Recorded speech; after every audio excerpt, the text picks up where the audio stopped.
Well, good evening, everyone. We are going to work on some hybrid kind of stuff tonight. We're going to start out by sharpening a couple tools, and I'm actually working on shaping a new tool.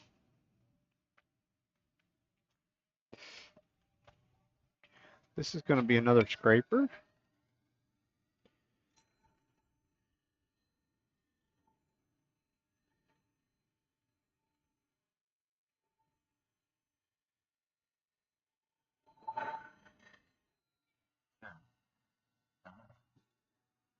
How are you this fine evening?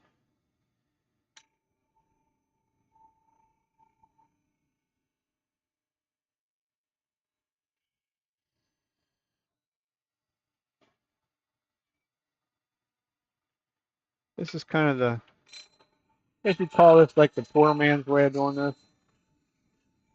or the thrifty kind of guy's way of doing this.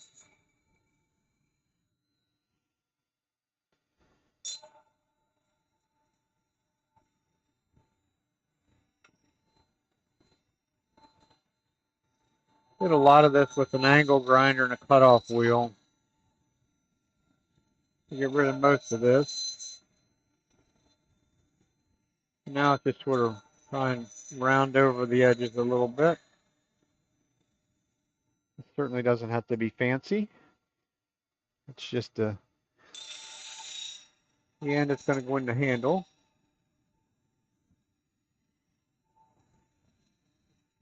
Now is also when it gets quite warm quite quickly.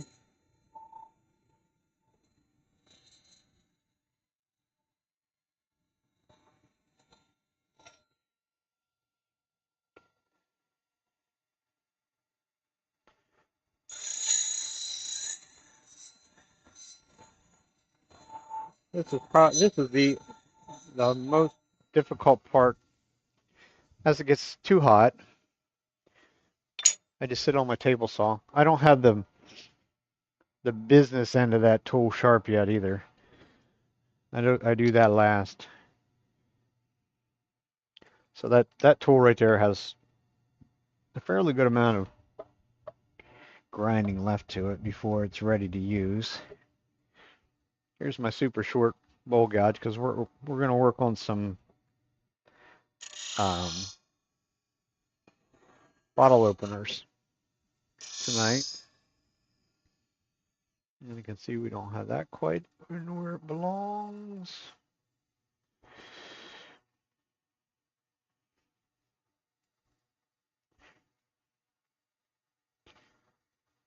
Challenging part once the tool gets very short and the platform that holds it in there, it is V-shaped. I mean, it holds a round bar just fine, but it also means you can have it tilted one way or the other, which I did. So now it looks like we got that one sharp.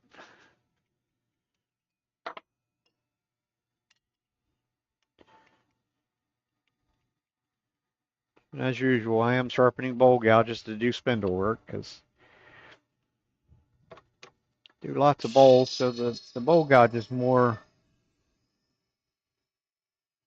kind of more my liking.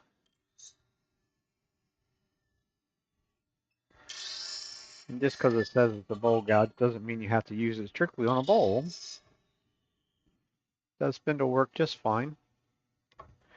Some ways it does it better because it'll allow you to take more material at one time.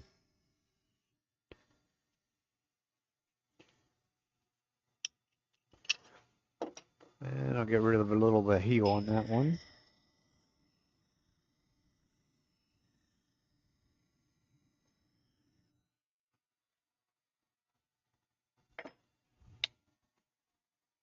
And now I gotta wait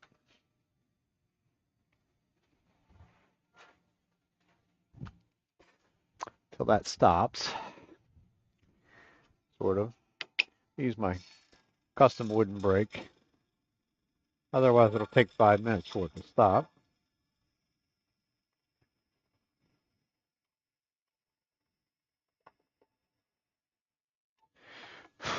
Because now I want to set the platform to something more logical, which will be for this one negative rake scraper that I may or may not need. Probably will. Maybe not so much on the first of these handles that I'm going to do, but definitely the second one. The second one will be more resin than wood. This first one just has a little bit of resin in it.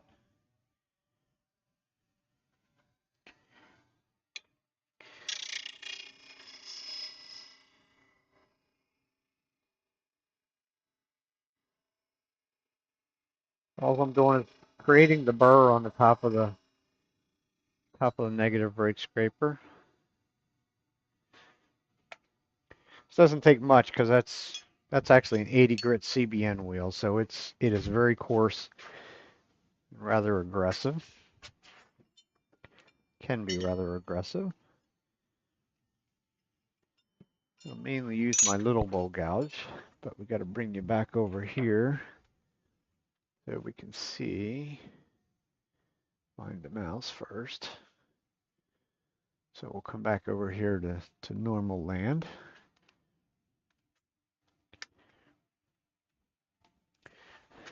And that one. This one is beach and some resin and some colors. It's already it's been started. I do them beads first. I actually don't have another one. I could show you how I start them with the chalk, believe it or not.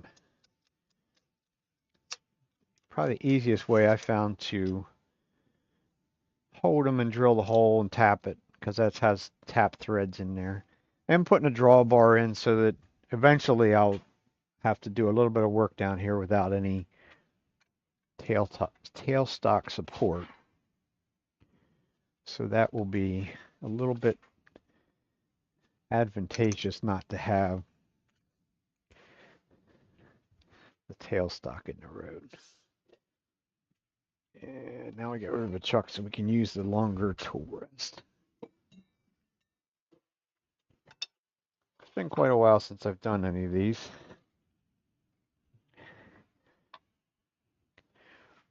They're not a real great seller, which was kind of disappointing because I thought they would be. At least I thought they would be better than what they are, put it that way.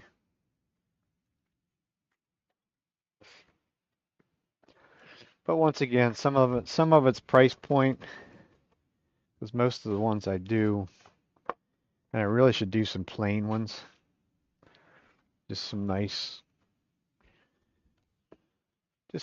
wood or something or other. We'll get that close. I will start it before I actually tighten up the tailstock. That way it will find its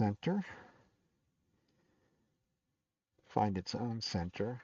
And I just put enough pressure on there, and this is one of the few times that I actually lock the tailstock, because I don't want it to wander backwards.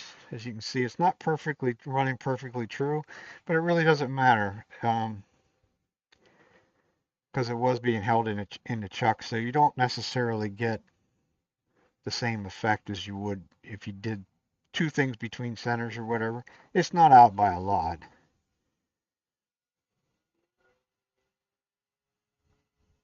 This is one of the high-speed projects as far as lathe speed goes, at least for me. Resin likes to be scraped for one. It doesn't necessarily like to be cut.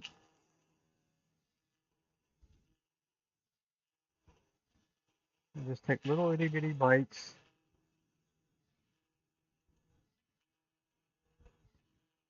And we're getting rid of these square corners.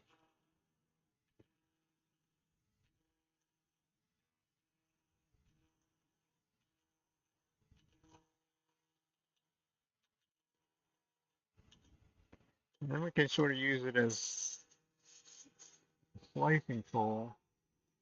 And this works really pretty well with the resin, as long as we don't get too aggressive.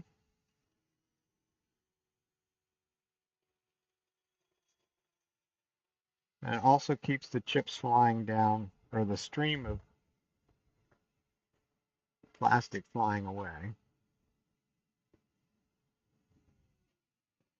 So it shouldn't be, I don't think I'm not quite around yet. No. We'll get my tool rest just a little closer. And then we'll make this totally round and then we'll go from there. Like I say, this is a piece of spalted beech. It has been stabilized. And then pressure cast with Alumilite clear slow. Why do I get the idea my tool rest has moved on me?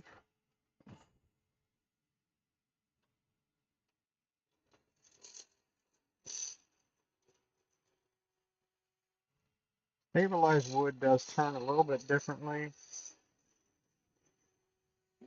It makes it considerably harder.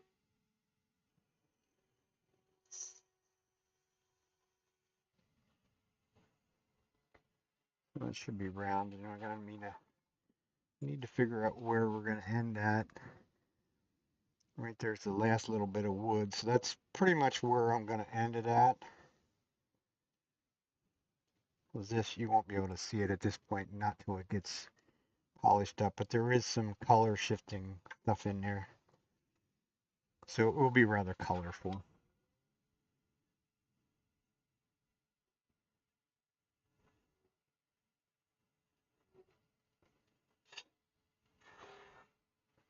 And of course, the worst part of resin, total resin, is the fact that it's going to wrap around, which is where the negative rate scraper will come in when I'm just basically getting rid of some material here right now.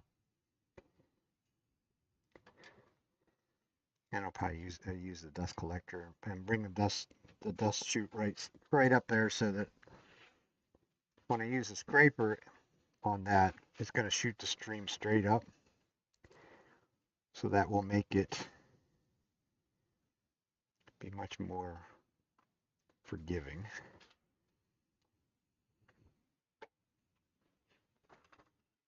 And it'll gather it up as it goes, which is the part I like.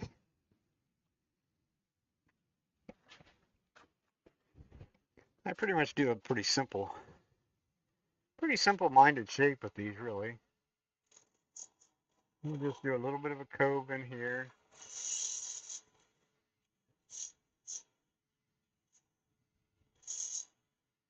And then we'll come back the other way. You can say when there's a lot more of it, this wood, it does make it considerably faster. Get my big head out of the road, and I wanted to come right in close.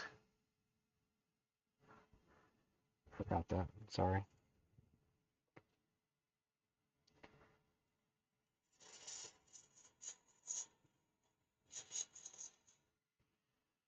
So it'll be just a gentle, sort of a gentle curve.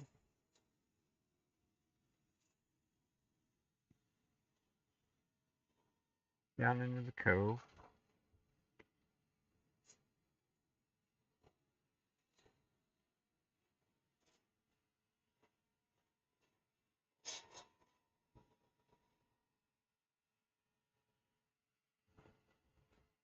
Something like that. It's not necessarily the smoothest kind of cut we could have. I was hoping to keep that little bit. Looks like we will be able to. Because the rest of this, I can sort of leave that really almost as a cylinder.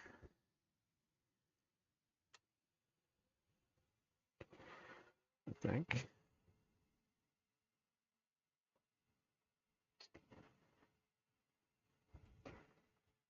Let's see if we can get it to round this over.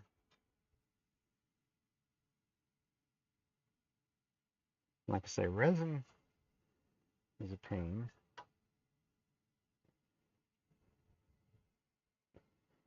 I'll tell you what, rather than messing with it, I just bring the dust chute up. This dust chute goes into a cyclone, which is sitting right beside me, sort of. or just to the left of me, I should say.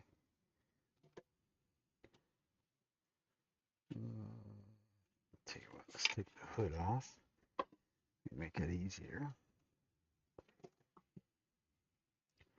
Hard part is getting it over here where I want it. Because the banjo is always in the road too.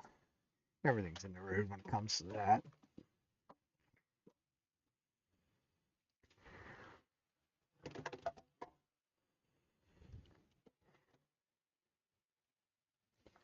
Let's see whether that'll cooperate. See whether it's going to give me enough suction. I'll move that a little bit over. I want it to be pretty close. Now we'll get my little scraper. Just a little short handle for it.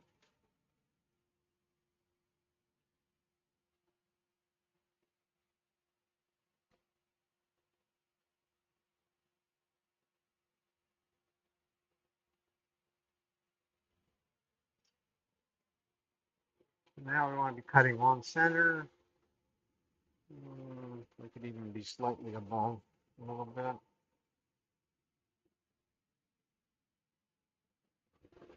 And we'll see if it's going to cooperate. Yep, no, almost.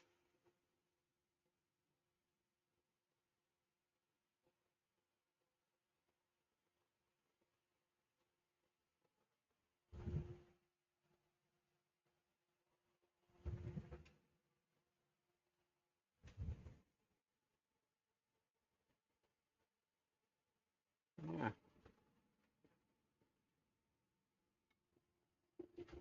The wonders of resin. It just loves to wrap around itself.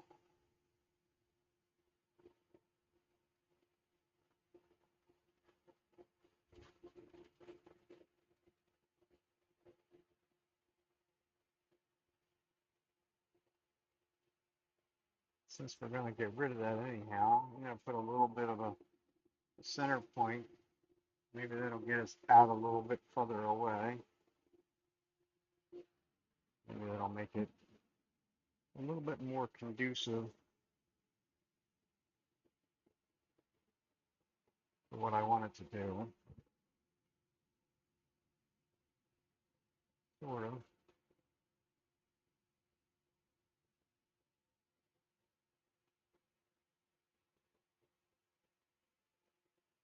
Usually with the brush, I can get it to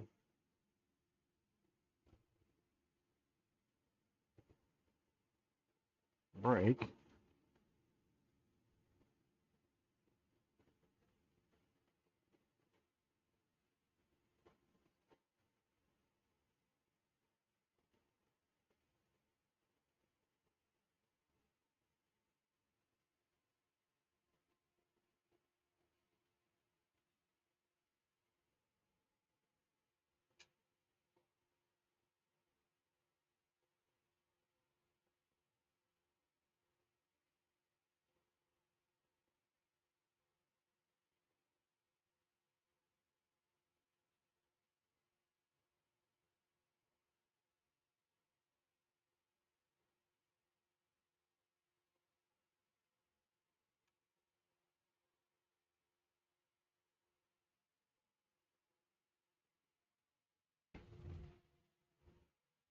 And since the wood is stabilized, the scraper will work on it really well, usually. At least it feels like it is. I should stop and look before I get carried away. It usually does really well because when you stabilize the wood and you put I use the cactus juice, it makes it really hard. So a scraper is a good tool to use.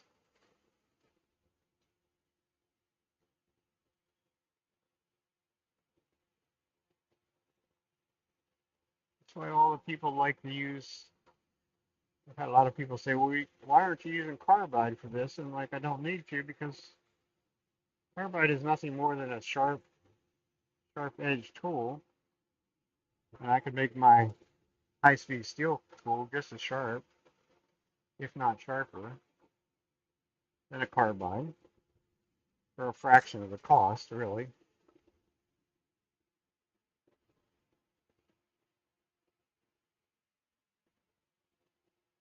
Okay, so now we need to smooth things up a bit.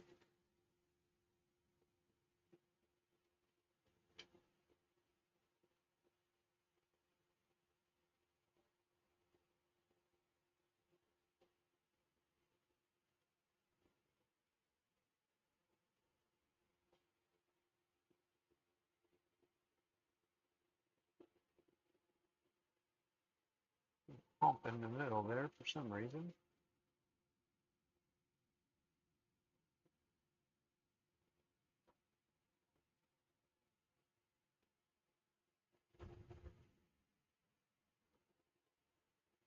And this stuff does sand very, very easily. If you sand wet, that's what you'll see. That's nice. I use my wet dry sandpaper for this.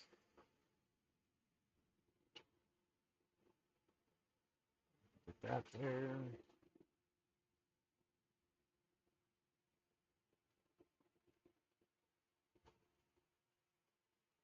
But very, I don't start with coarse sandpaper. I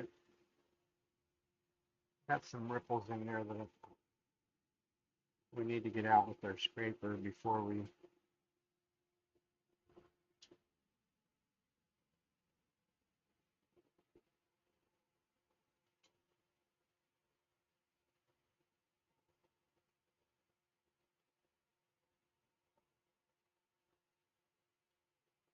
Because I was being a little aggressive. So what I was feeling in there was there are really some chatter marks. Like I say, resin just likes to be cut, scraped with a sharp edge tool.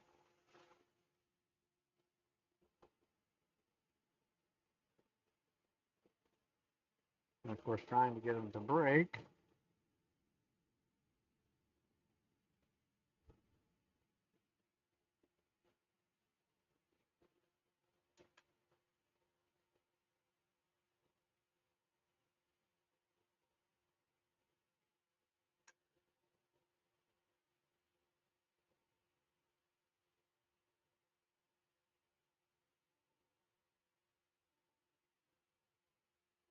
And I don't really want to cut my little 5 center point either.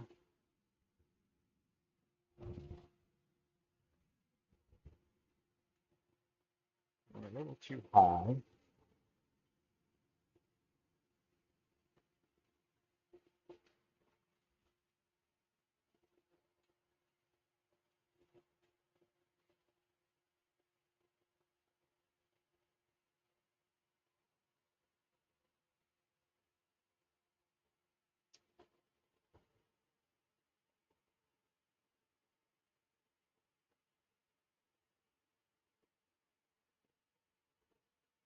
Little plastic brush has seen its better days because this is what it gets used for. Just want to get the general curve to it here, because eventually I'm going to have to remove the tailstop.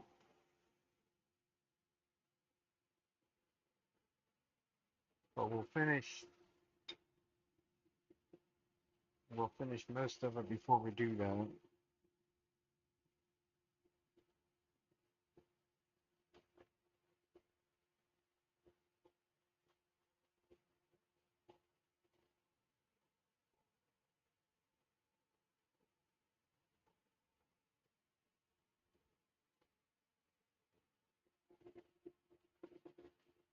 I'm going to go ahead and sand a bunch of this first.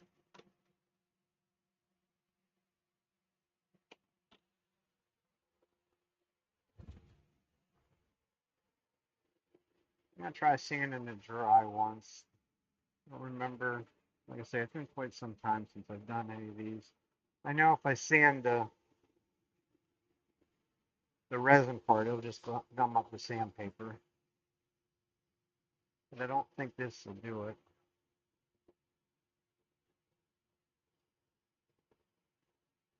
And if it does, we'll just sand wet. Yeah, it's still gumming it up.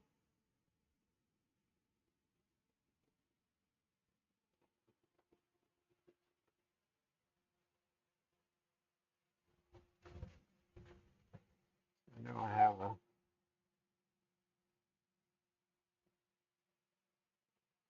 some sandpaper, I think. Yeah.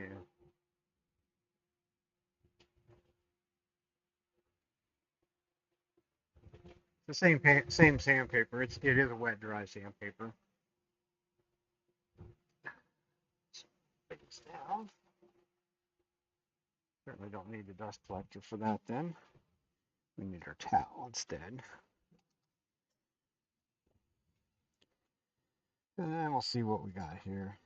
We should have some really fine. That's 2500. So that's the last one. 15, 2000. The sandpaper lasts a really, really long time. 15, that should be 1800. 600. 400. 320. And then the others that's actually the Zona paper. If you're somebody that knows somebody that's into pen turning, they know all about that because that's what you would use on the resins because you have to sand really fine the resin. So we try not to make too much of a mess.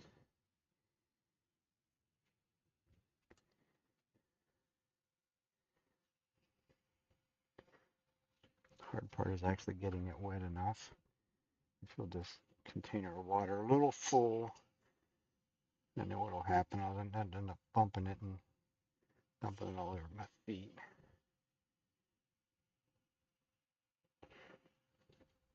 Just keep cleaning it off. It creates a slurry right away.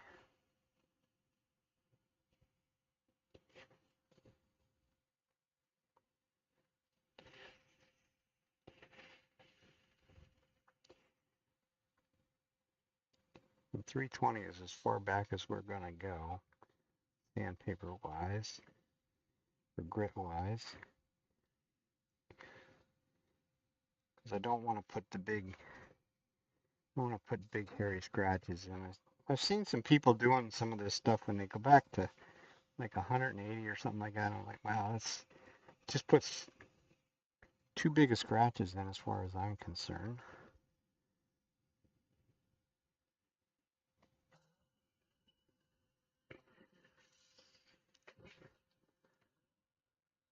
Well, thank you for the sub there, Cody.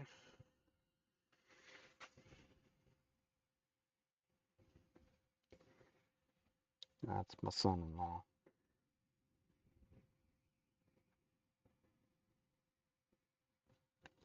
I just spent almost this whole week with my daughter and granddaughter. We were down to visit my father-in-law.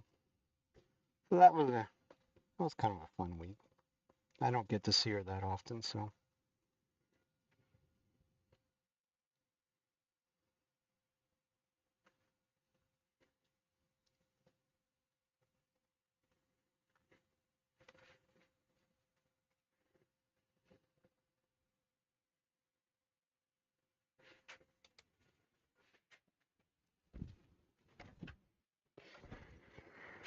This will also show us the color of what it's going to be. As you can see, that's starting to become clear there. You can see the color shifting pigments down in there. But it'll make it kind of interesting.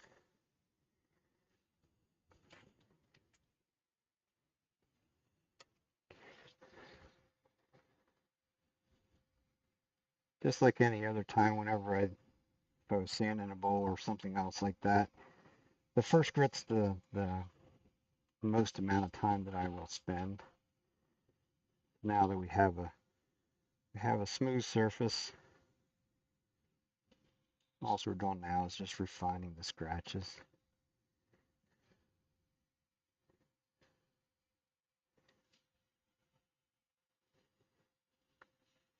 Maybe spend a little extra time out here on the resin part and really keep it moving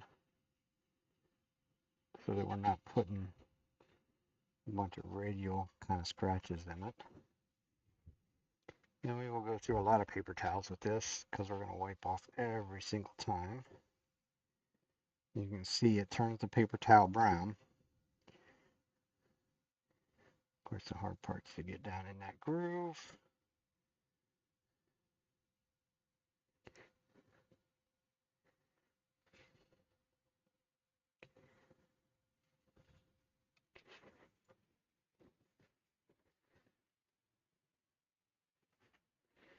So far, so good. Proceed. Speed down just a little bit. I don't want it flinging water at me. I want to keep it plenty good and wet. Keeps it lubricated.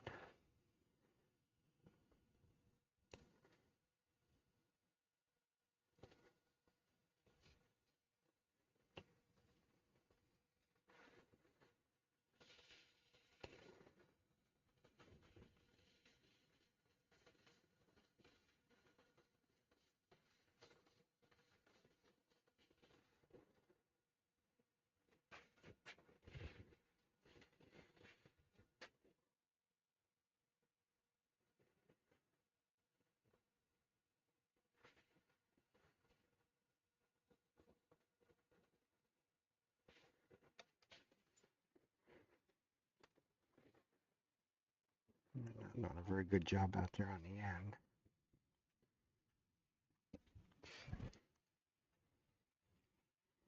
But I still have to finish cutting that out there, so not totally worried about it.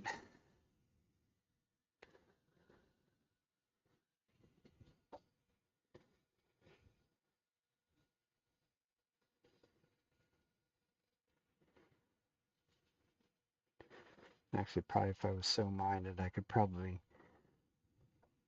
not sand the whole entire wood part as I go, because it really doesn't need to be sanded to the fineness of the resin part of it.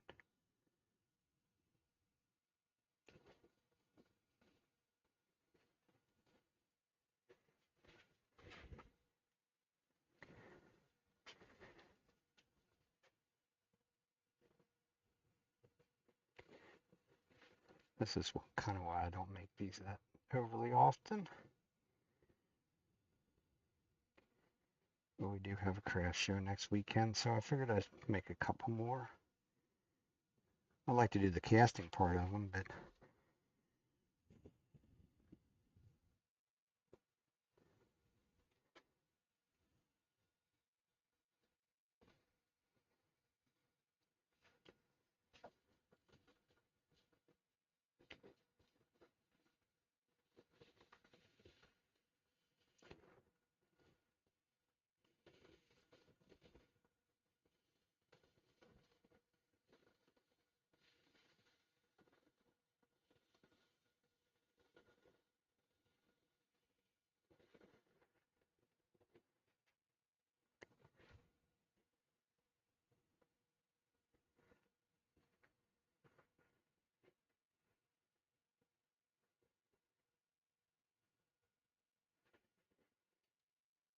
it should be getting clearer.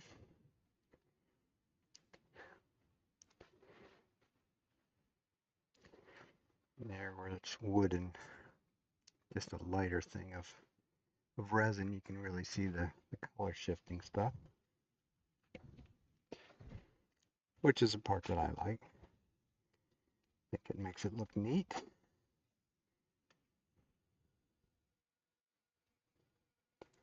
So we're up to 1500. So we got two more grits. We'll have 2000, 2500. But you'll see I'll just do pretty much just this last little bit down here. I could probably actually stop right there and finish the turning part.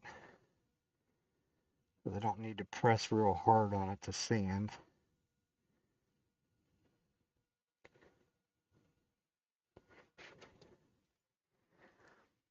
So I need to get that last little bit off of there.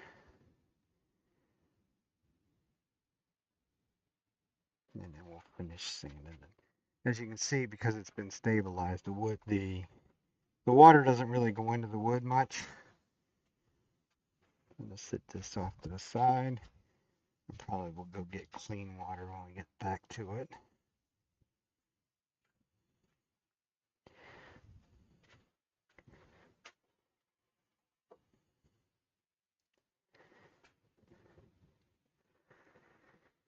And use this U. It's a little thinner than the scraper was. Like I say, sharp edge tool. That's really all it takes. And plenty of speed.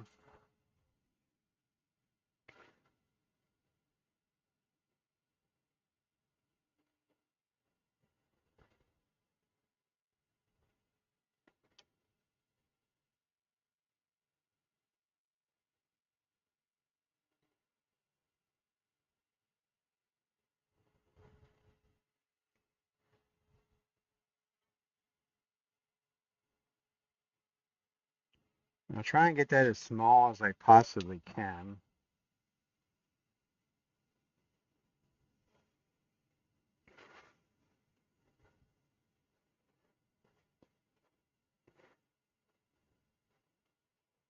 And I may just up and cut it off with a saw as well. The less that I have to do to it on, on the very end, the better off I am. I think that's what I'll do. I'll cut it off because I keep playing around and end up having a bit of a oops or something, and it will break it. As you can see, it was pretty small to start with. So now is when we have to be very gentle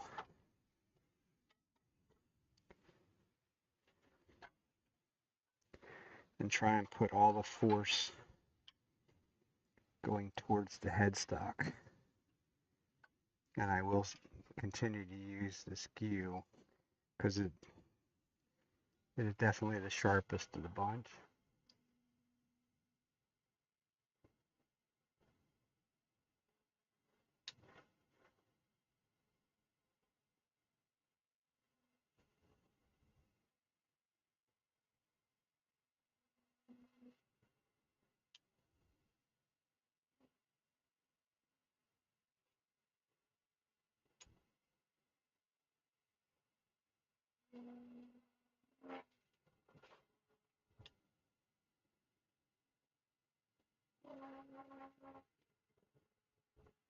See, as soon as I go around here, it starts to chatter.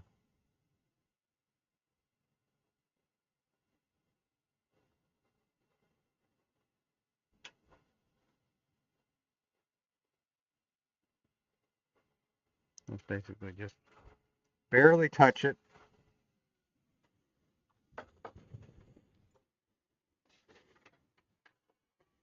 And we'll pretty much do the rest with sandpaper.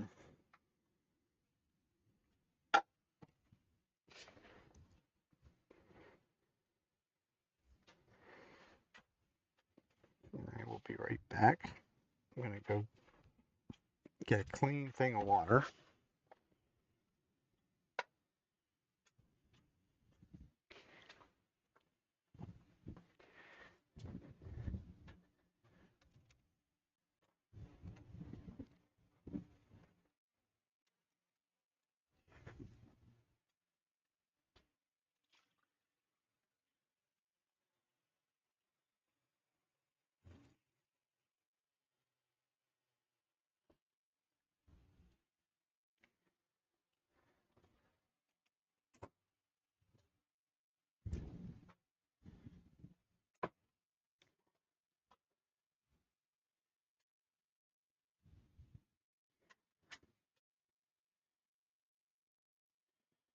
might as well go right back. Kind of like start over. Yeah, we started with 320. Bring our speed down so we don't get a bath. I wanted to change something over here quick like. —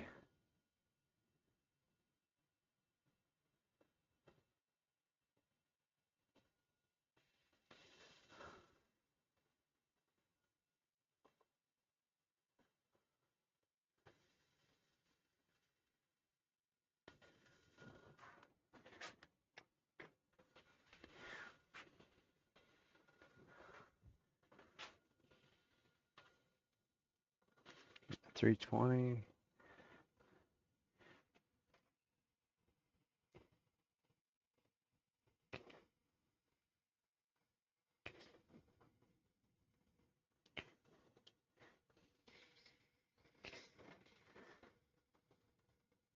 See if we can get it done with 320. That's why I just wasted my time sanding further back because now I just ran that 320 back over where I already sanded up to 1,000.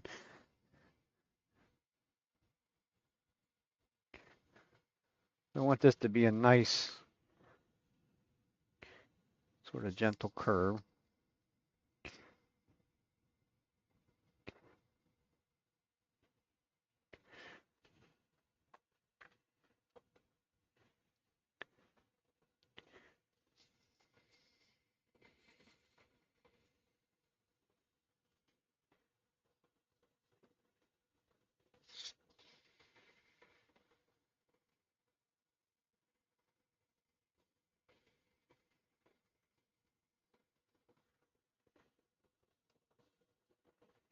And like I say, the earlier, the coarsest grit's the most amount of sanding time. And we're going to stop and we're going to look, make sure I don't have any kind of tool marks.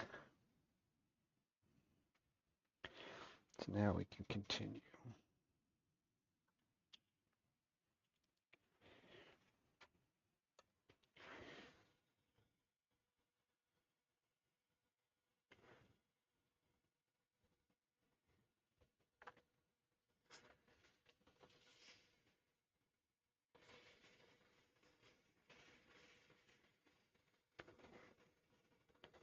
And wet sanding is definitely the ticket with this stuff.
I guess if there's a good thing, at least it's not dusty.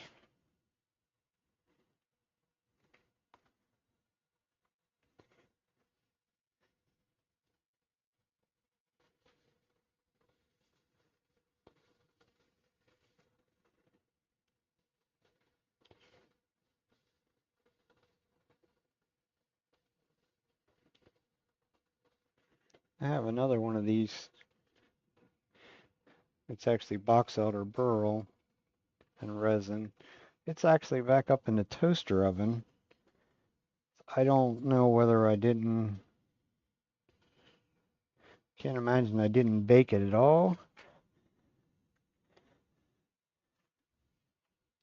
But when I started turning on it, some of the cactus juice in the dye was coming out of it, so I put it back in the toaster oven. So this it's going to be kind of a science project. I've never tried such a thing, but it's always worth a try because otherwise the blank is no good.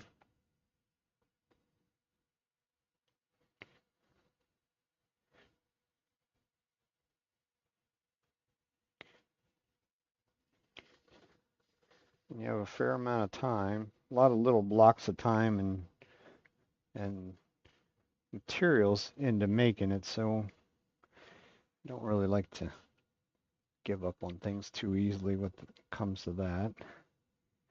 When I come downstairs, it looked like it was getting close to being done. It'll turn sort of a lighter color, but there was still some of the resin being baked out of it. So we'll see another day. Won't be today because I'll have to let it cool off.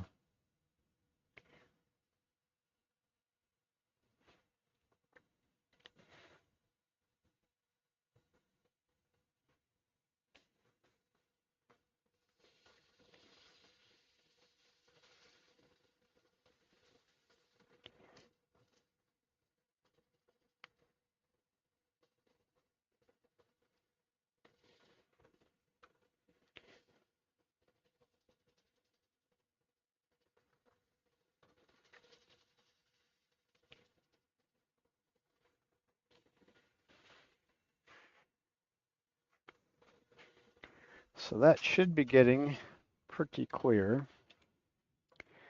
Should be.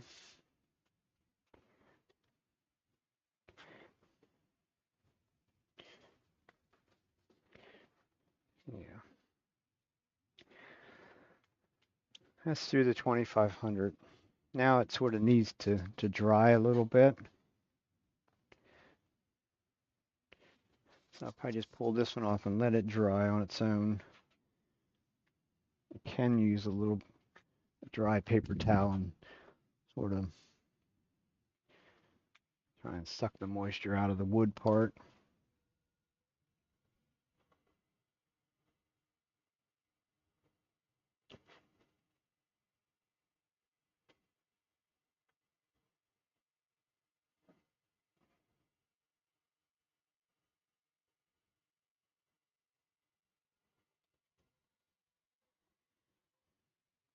You can see it's still a little bit dark. So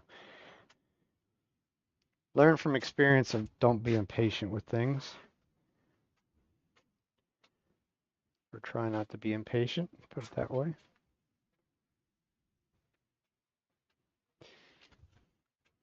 Because we have another one to do.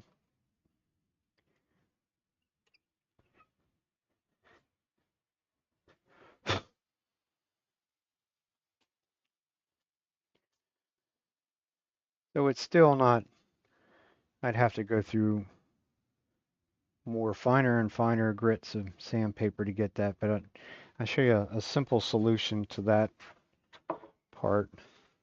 Once it dries a little bit, we'll go to the other one.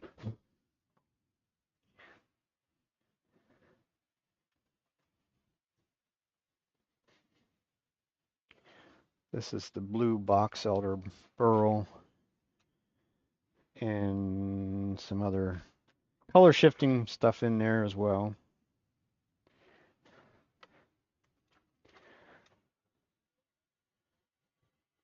So start without the point engaged and bring the point up so it finds center.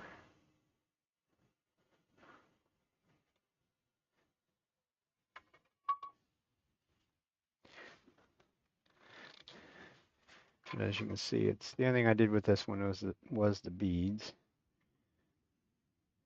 and made it sort of brown.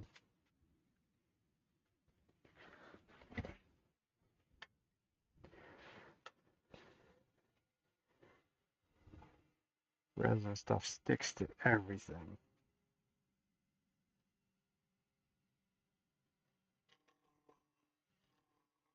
Nice, gentle little cuts.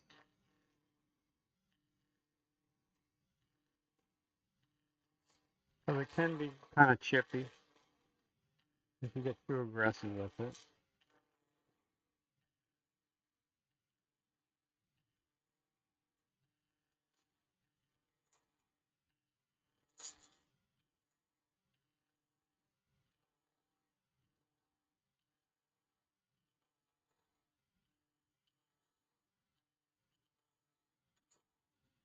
Now I got rid of those square corners, at least the majority of them. You'll know when this stuff gets round because it'll create the long streams. Low and steady. You hear it sound like it's chipping. You need to slow down, lighten up the cut, and once it becomes close to being round is when it starts to, not quite, still little flats on it.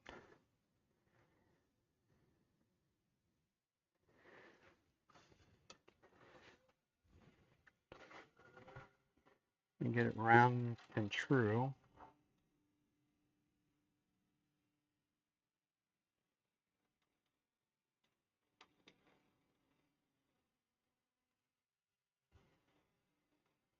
Once again, we're not really worried about the part out there it's clear because that's going to go away.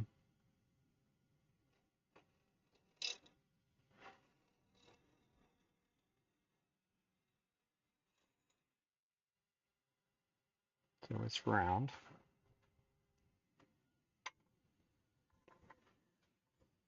So let's go back here and start in on our details.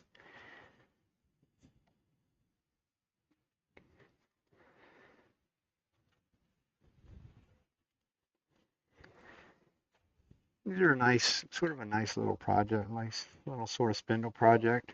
Like I say, I really should dig out some little pieces of something curly or figured or something and make some with that. I have in the past, but they'd be a really quick and easy kind of project to do. Use my spindle gouge to give it a little chamfer.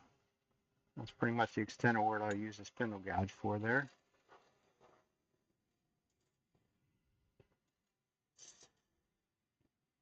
Give it a cove. Lengthen the cove out from this side.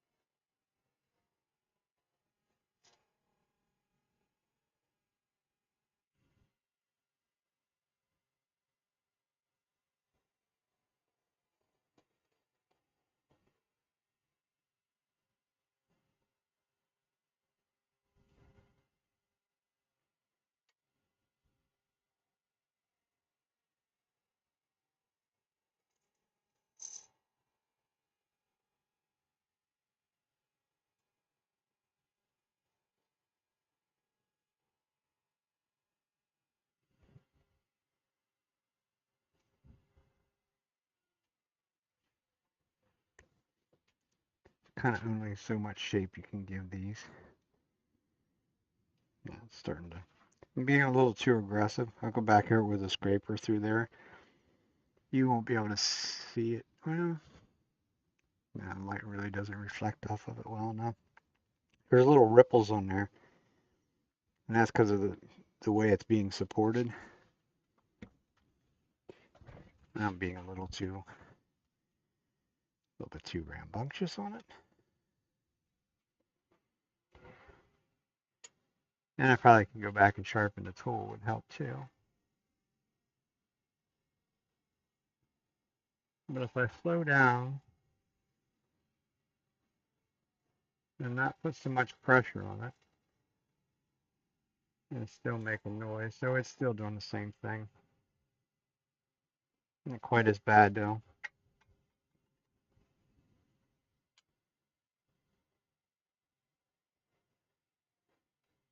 Nothing the scraper won't take care of. Just like when if you watch me do bowls, sanding is not my favorite pastime. So if I can make something, some little bumps and lumps in there,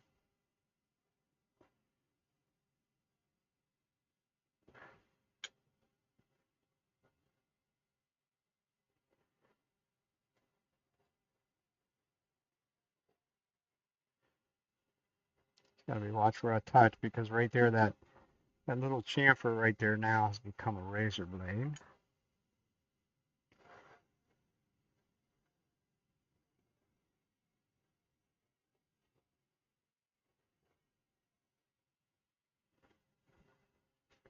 And we're gonna get back in here where it's gonna be a mix of both. Yeah, it already is. That's why the scraper works better. There, we got. You do a little bit more work there. Fingers tell all.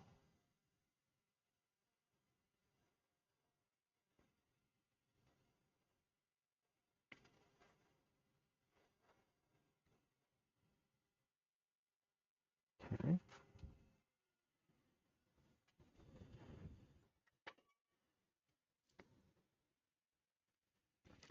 One thing with working with stuff like this, it doesn't make a big mess.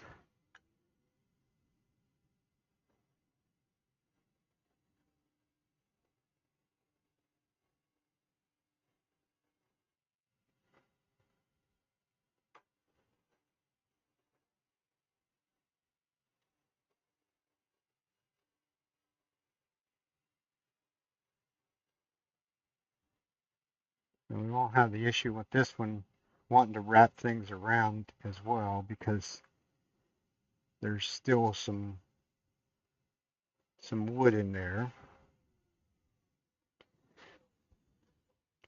So that breaks the stream of the resin. This one should look kind of interesting. Got some light and dark and blue, and there's still some places that the box elder burl, some do more than others, but it leaves some of the white behind, which is nobody can ever nobody ever has been able to answer me why. I'm like, am I doing something wrong? And they're like, no, it's just what it does.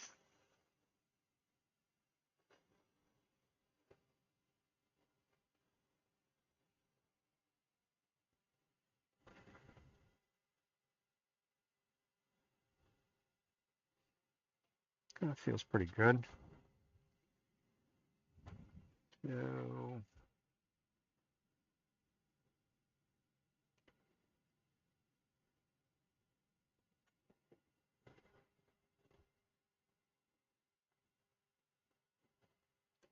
silly string.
I want to shorten this up a little bit. I want the wood to go the whole way to the end, or at least almost the whole way to the end. I think we're good there.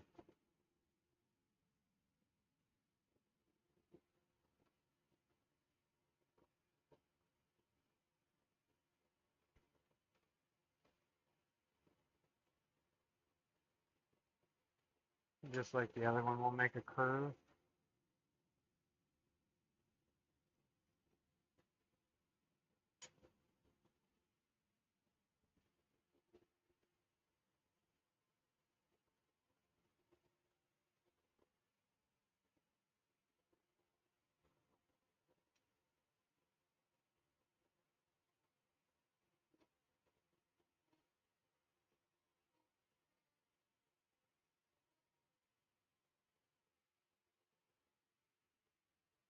And we'll go back to our skew.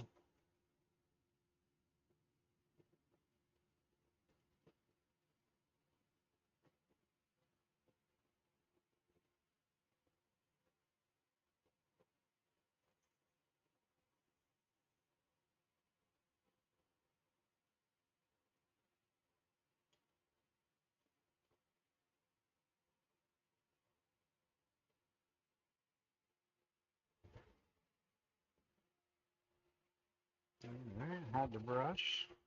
This.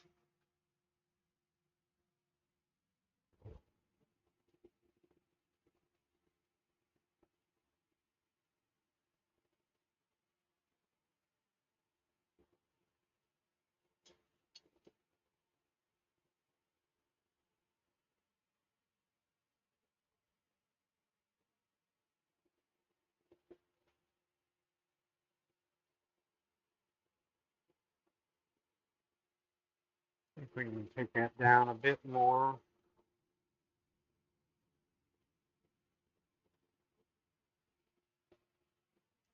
A little bit longer of a radius.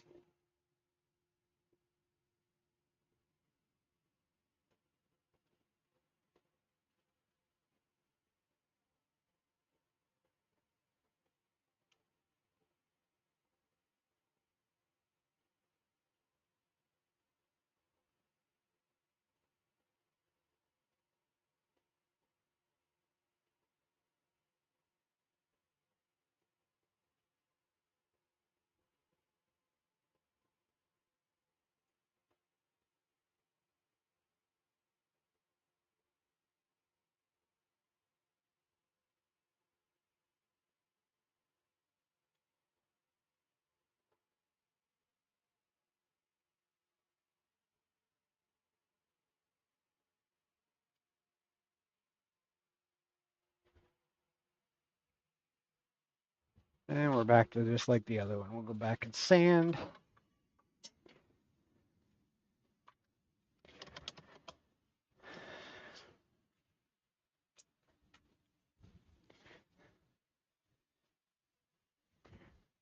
Favorite pastime of a wood turner. Sand, sand, and sand some more.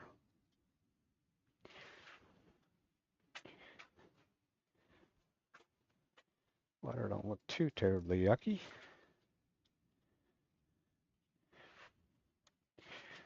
Let's see if we can get this with, yeah, we'll try it with 320. Like I say, I don't like to go back very coarse when it comes to the resin stuff. I found that it does a better job if I just spend a little bit more time.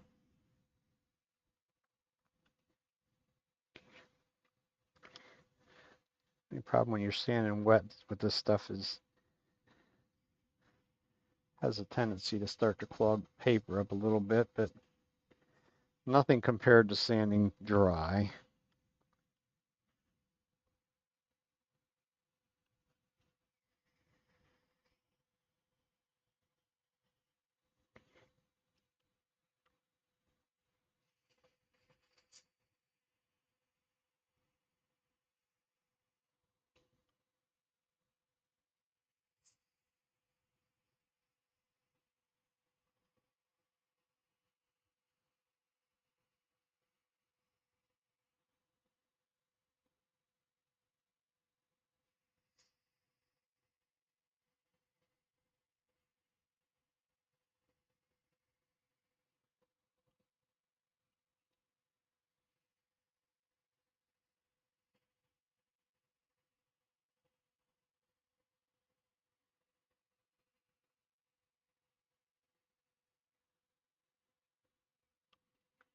But you can see by the by the gunk on the sandpaper when I pull it away as to, you're taking off a lot more material than what you would ever think.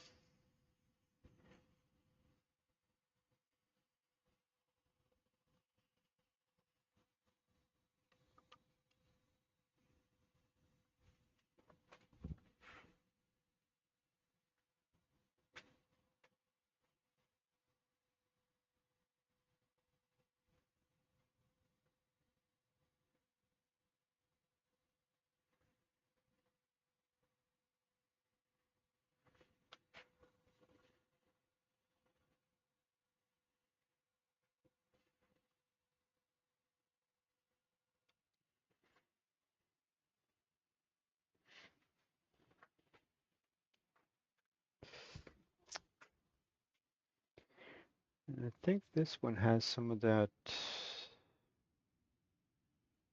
solar color dust powder stuff in it. I think that's what they did with these. I think I did that with both of them. The other one isn't quite clear enough yet to see that.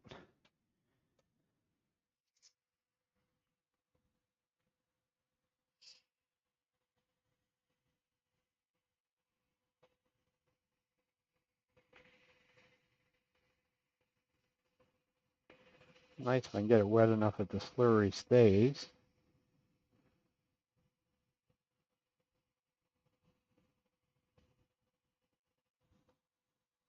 And as you can see, it's taken a fair amount of material off as you go. Messy fingers.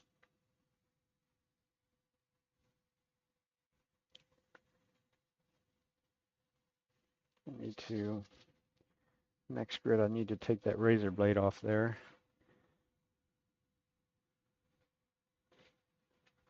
Doesn't feel like it got me, but it was close.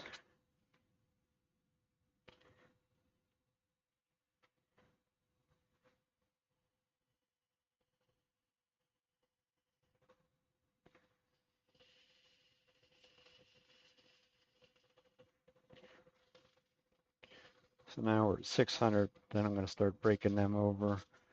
Sand the top of these beads a little bit.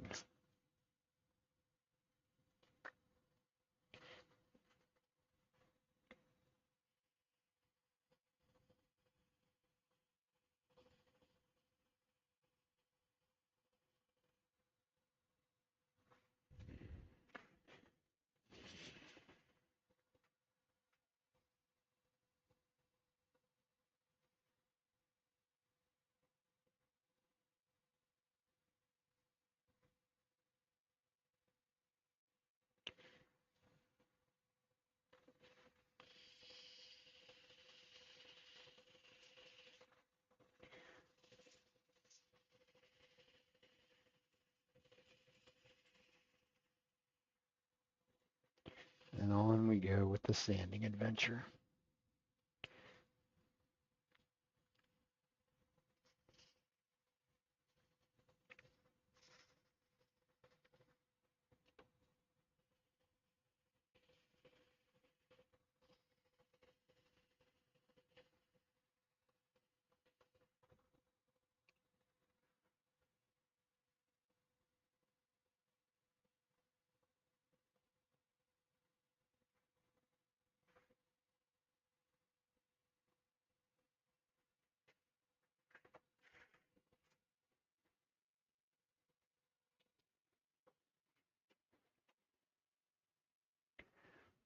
It is a nice dark shade of blue.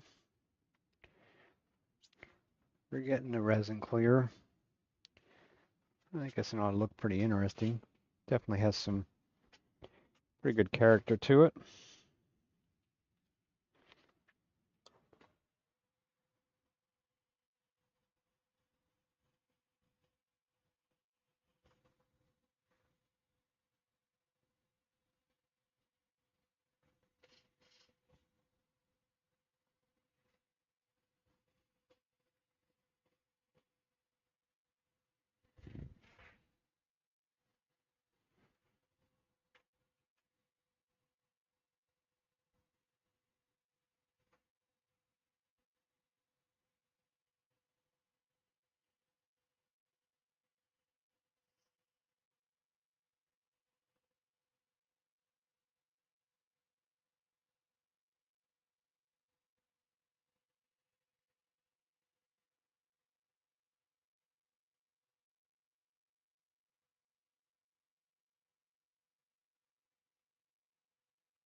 And one last grit. And then we'll get rid of the little nub on the bottom and finish the bottom up. Then we'll go back to the other one, put our coat of super glue in, and it'll bring it.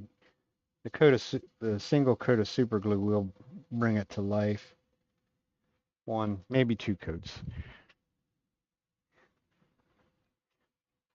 And then that'll get polished back.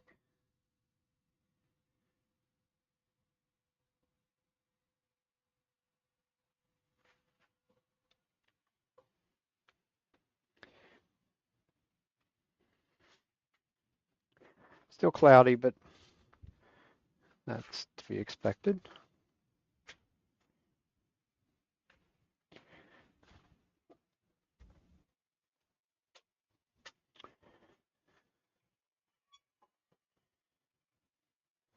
So now we'll get us a place to cut it off, just like we did with the last one.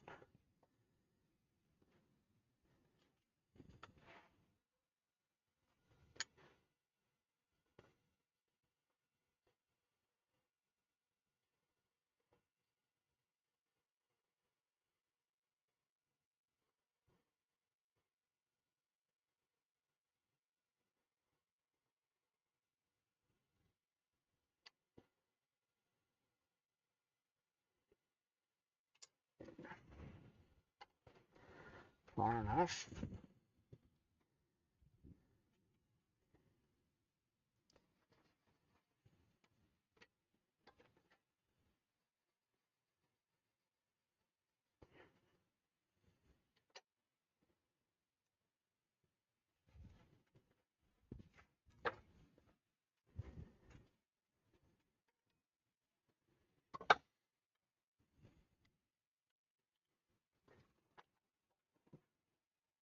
Tailstock out of the road.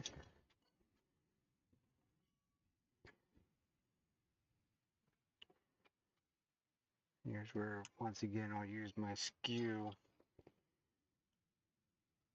I could use either one. The scraper's probably just as sharp as the skew, or I can sharpen it a little bit.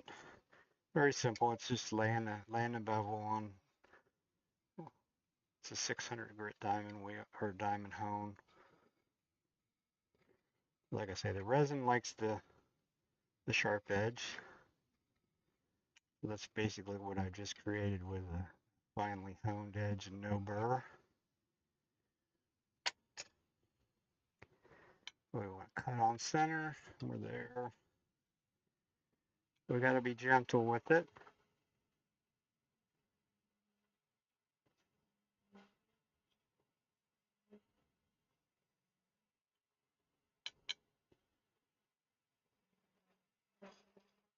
At this point, I'm pretty much pushing straight ahead into the headstock. I don't get a ton of vibration, get some. All I really want to do is get rid of that nub, which we were successful.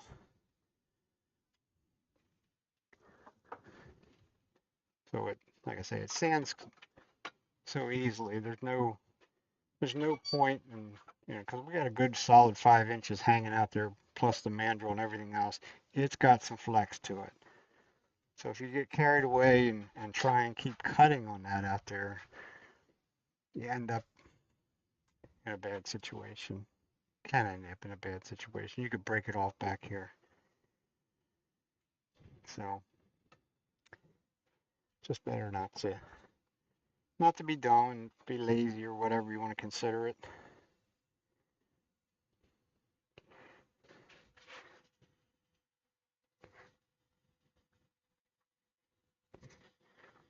Of course, it is flat out end of it, so it becomes a little bit more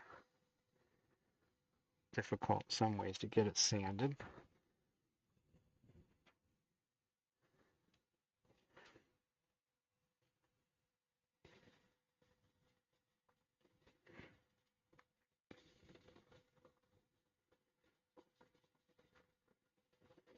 This time I'll try not to go too far around the corner like I did last time and end up causing myself more work.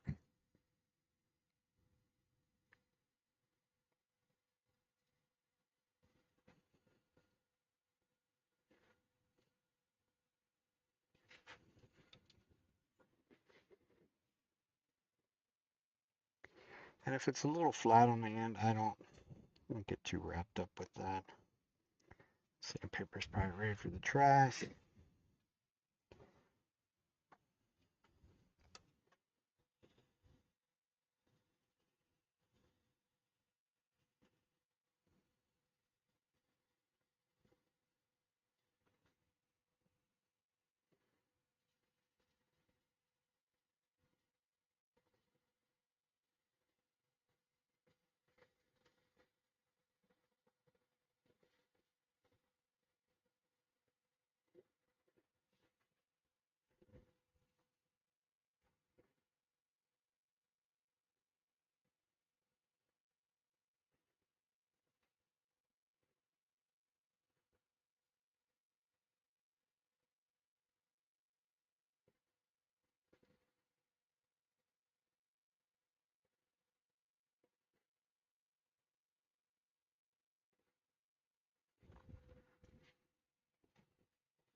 Did manage to get to a woodworking store on vacation. We were down in Georgia. The woodworking outfit that used to go to the woodworking shows that we used to attend years ago, and they have quit doing the woodworking shows because they, like a lot of other businesses, with all the COVID stuff over those couple years there. They actually started it before that all happened, which was a good thing on their part, that they now have a nice big online store. And the guy told me they're doing really well with their online store, so they will not be going back to any of the woodworking shows. Which those shows, at least for around here, are pretty much, I think they're pretty much done. They're not totally done, but they're really dying out quickly. And that's the reason. A lot of these places that they had to do something through them 2 years or so of COVID, so now all of a sudden they figured out that we can do our business online and not have to go anywhere.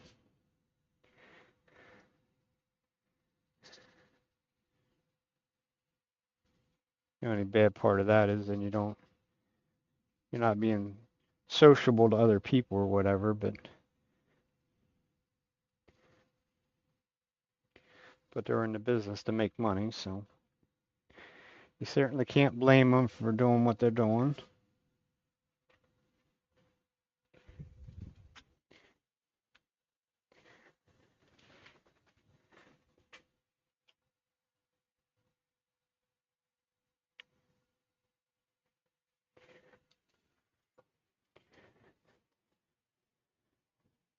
That one's going to look really neat when it's polished. There's like little rays of color coming up through there.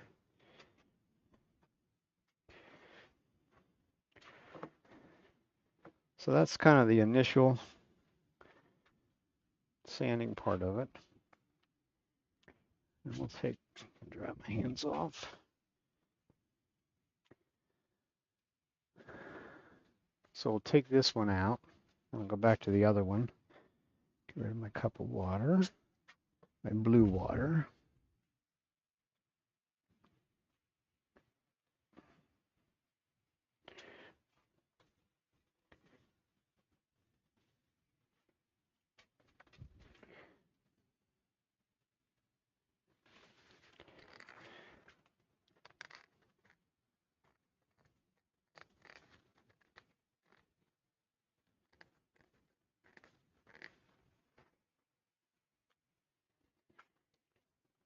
So that one gets to dry for a couple minutes. We'll go back to the original one.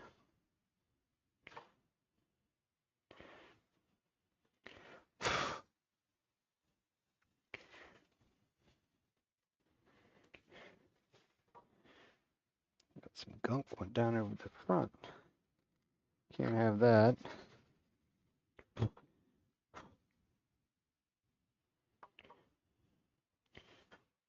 So we'll thread this back on, but I won't thread it on the whole way. You leave just a little space in there. It makes it a little bit wobbly, but that's okay. And I got a clean glove.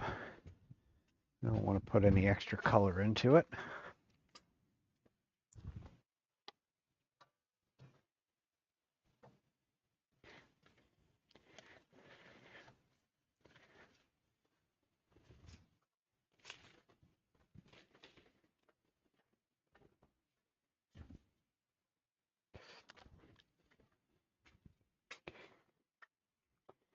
This one we use a little bit of the Parfix 3460 on it.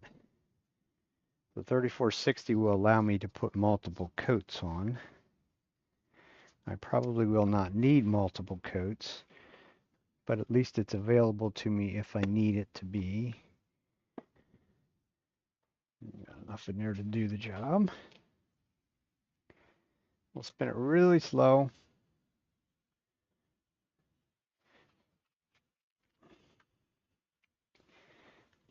Put them on our paper towel. And we'll do just one nice, simple little light coat. Across and back. As you can see, it just made the clear part clear. In order to get down in the groove, I will dribble a drop in there. And don't push so hard because it's just going to thread it right back on.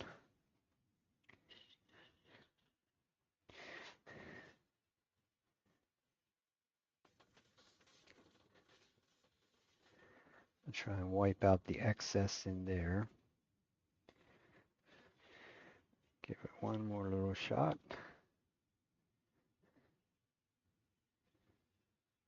That's going to be it.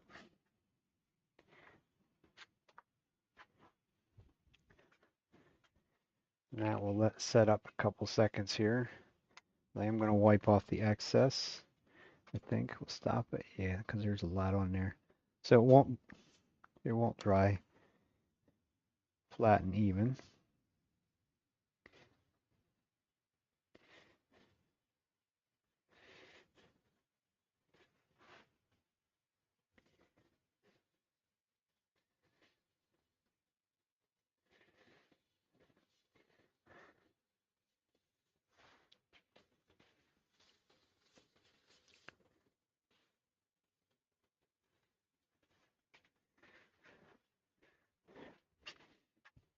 I'm going to use a little accelerator on it,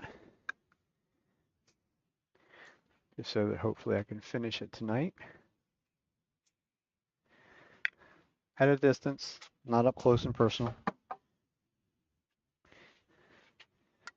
Keep it right where it's at because we're going to do the other one. It's still not set up.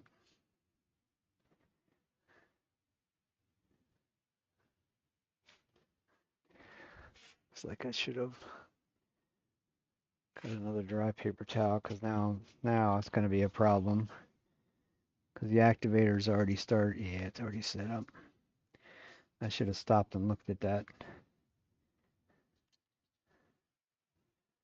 Sometimes if I'm careful enough when I do that, I should have been wiping it off better than what I did because it left little beads on there. If I do it and get 95% of the excess off, and then I can just go right straight from there to buffing it. But that gives you an idea what it's going to look like. Would have been better if I showed it to you when it was wet, but you can see all the colors. It's the color shifting flake stuff. As you move it around in the light, it changes colors, which is kind of neat. People pick them up at a show and they're like, wow, that's pretty cool. But they normally put them back down too, so a lot of people.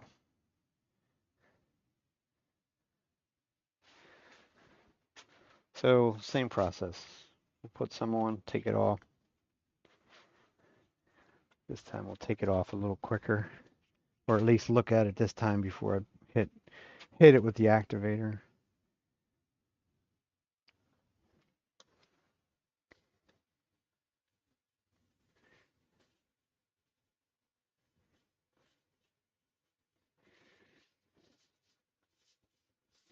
If you wanted to, if you want to, with something like this, you could actually finish this very much like you would a pen and put multiple coats on there and sand it back.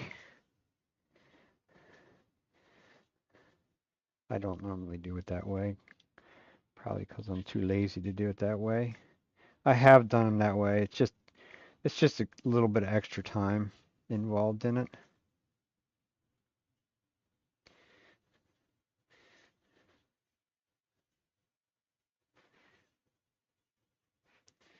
Must still be some moisture laying on there. It's wanting to set up. And super glue cures in the presence of moisture, so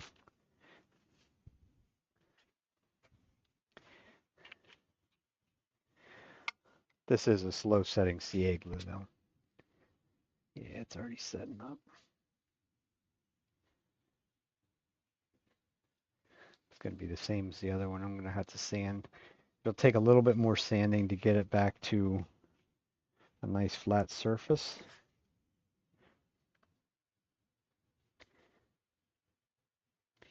The key there is just don't keep playing with it.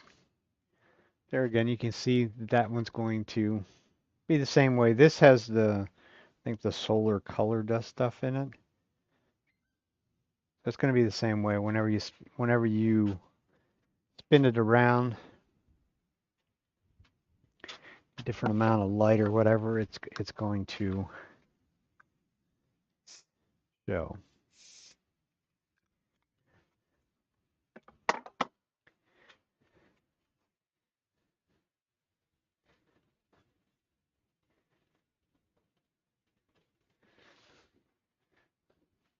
Yeah, don't touch that.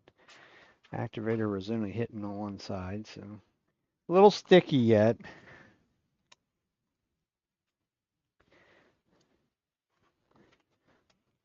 So they're going to need to set up for a while. There was, yes. Don't touch that one. Other one.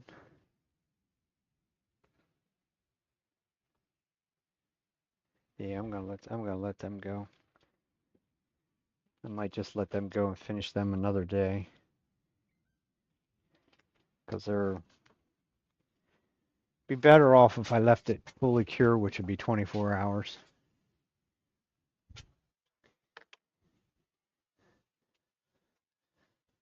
So it wouldn't be right if we didn't make some sort of mess tonight.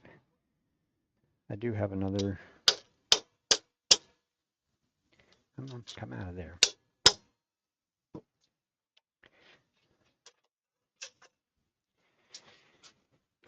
I have another hybrid piece that I'm going to do, or at least try to do, put it that way.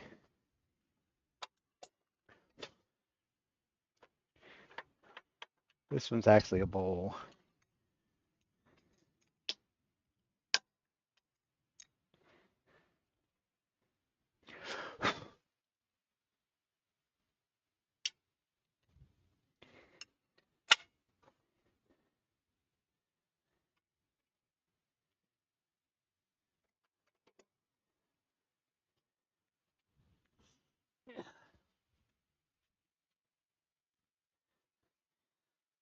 So this is what we're going to work on. I'll have to back out here a little bit so you can see what we're doing. This is the epoxy resin. This is the deep pour epoxy. This is kind of my first go of using the deep pour epoxy. I think I'm going to use this as the top, so this rim out here should remain epoxy. At least that's the plan.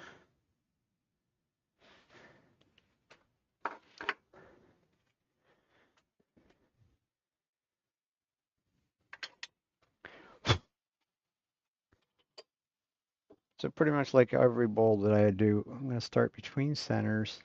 I'm going to put the tailstock in. I don't have a deep enough point in there.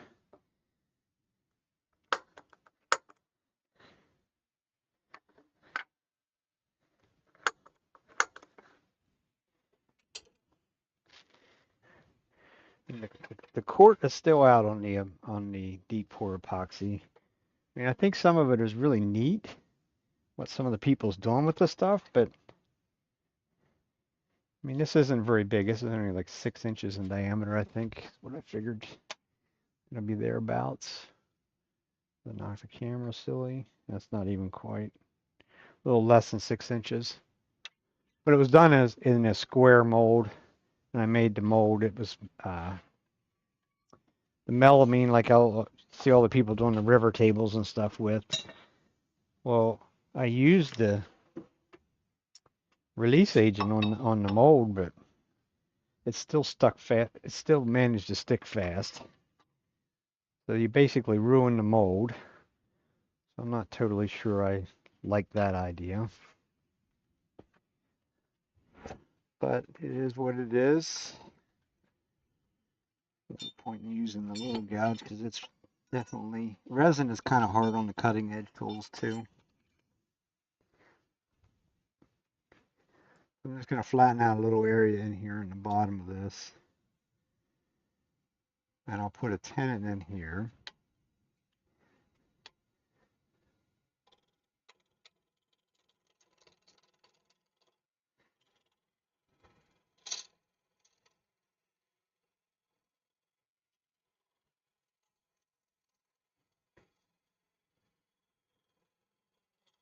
And then I'll grip it with a tenon from the top side. That way I have the whole underside available to me. Use that one, I guess.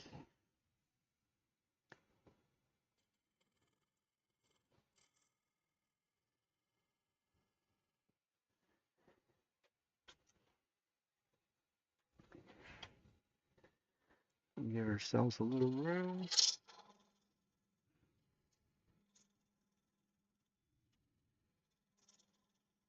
That was the part I was wondering whether this stuff was going to be kind of chippy, and I think it probably is going to be. Yeah.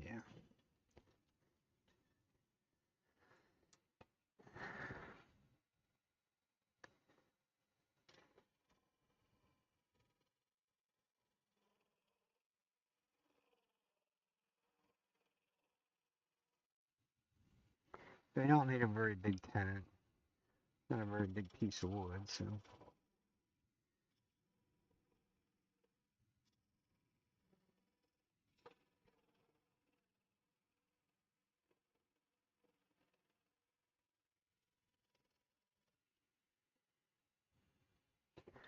Although I think it's 3/4 resin.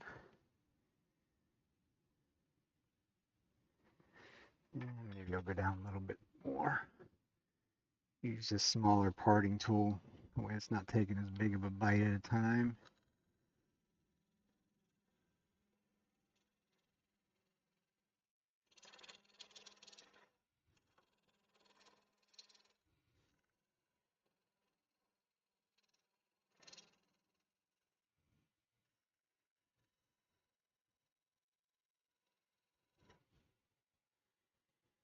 It should work, I think.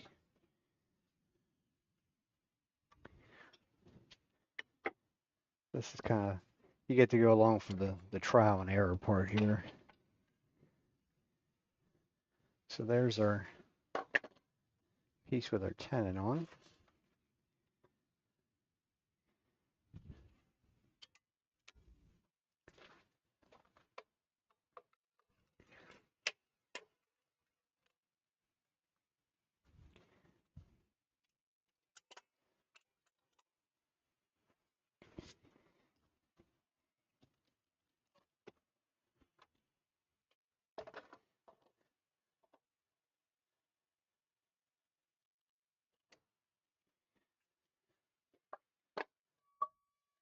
Weak.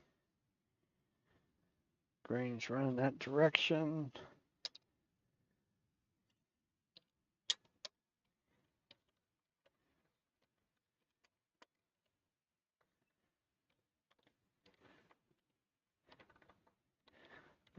down on that. It didn't. Could have made the. Maybe I didn't make the groove big enough. Forgot these jaws. Not going to use that one. These jaws are wide. I really didn't leave enough room in there. We'll go to the other one.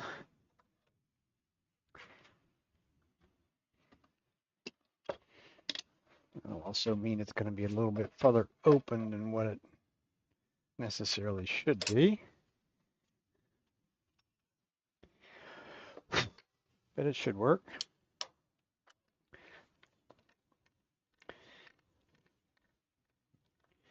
Of course, I could just be not so lazy and put it back between centers and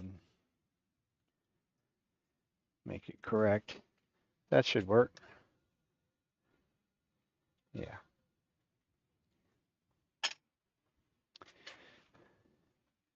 And I think from this standpoint, we're going to bring our live center back up, but I'm going to get rid of the point. I got to move a camera so you can actually see what we're doing. You have to bear with me for one short second. The keyboard.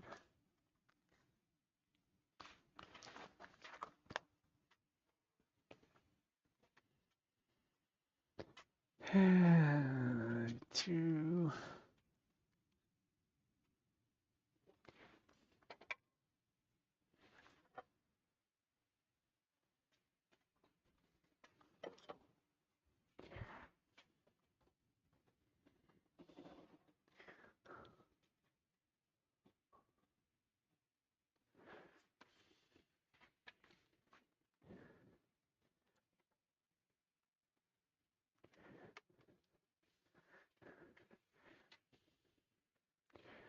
Try not to make you too dizzy. I want to move this top camera back a little bit.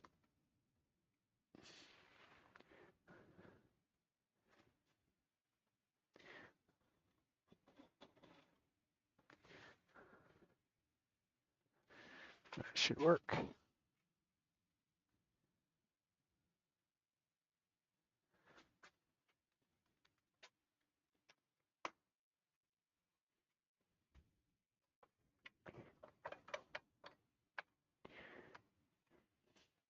Just to give us a little support.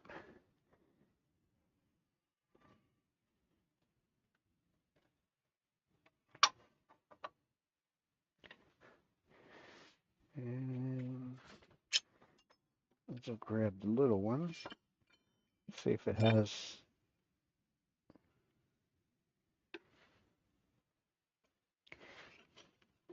much of an edge left, because right, this stuff here is some of that melamine that's left.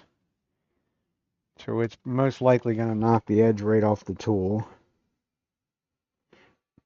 So I might as well use one that's already semi-dull.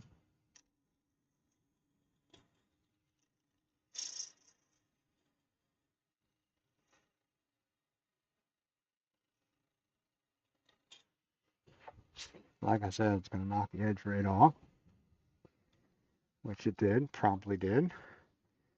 Don't have quite all of it off there either. Can hone a bowl gouge. It's kind of a pain in some ways.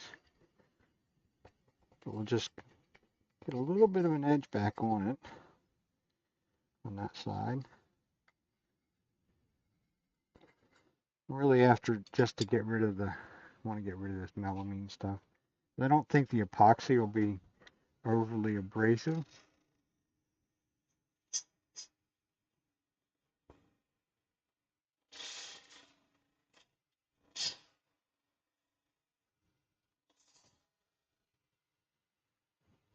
Stringy though.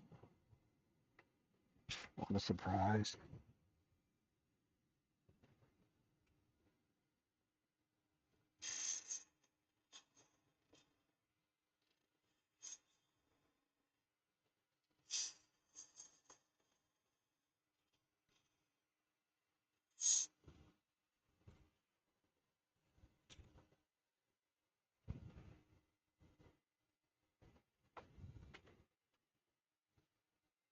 We're getting close.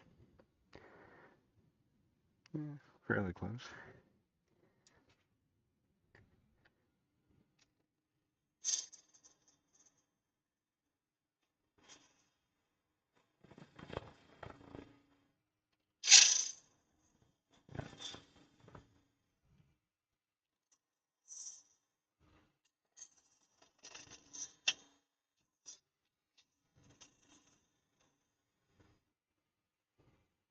On that bottom, it really don't matter to me whether it chips there, which I'm sure, yeah, it is, big time. But I'm not being very nice to it either. And we'll have to pay attention to that once we get up to the top. But for here, I just want to get rid of because you can't ever get the mold super tight, so it still runs down along the side.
That's All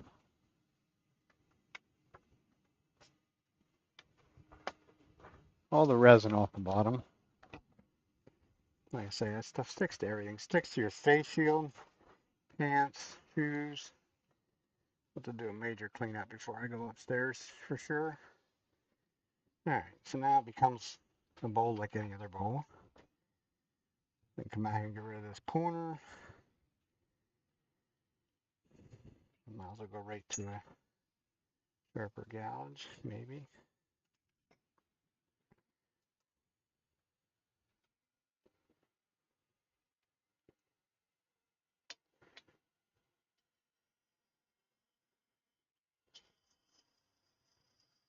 Because this wood here has not been stabilized, which is kind of I guess the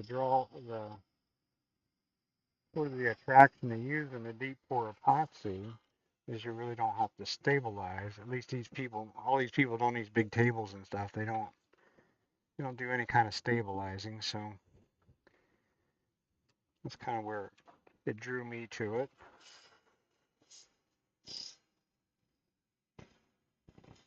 This wood is very dry though,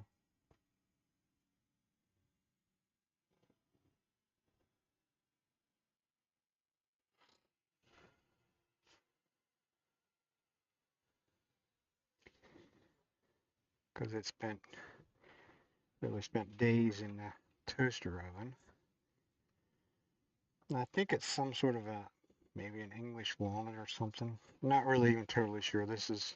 They gave me this, so I really don't have a exact answer as to what it is. It does have some character to it though.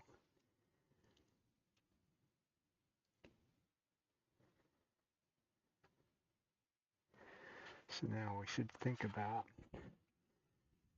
probably can use, started out at about 6 inches.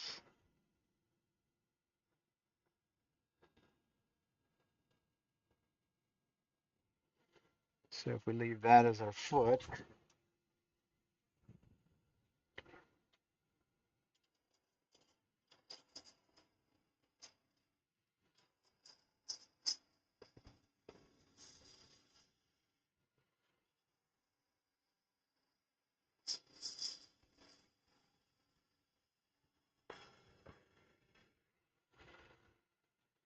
something along those lines. It's a little dusty.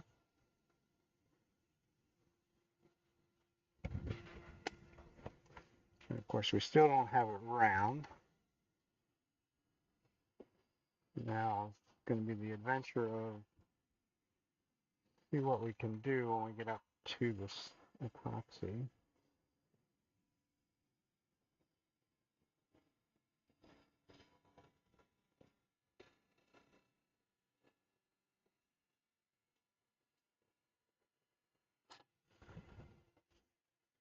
Not quite.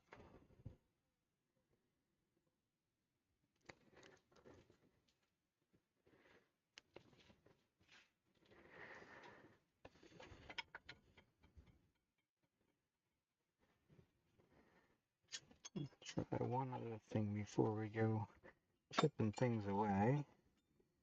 Try the 40-degree gouge and see what that may actually cut that epoxy better.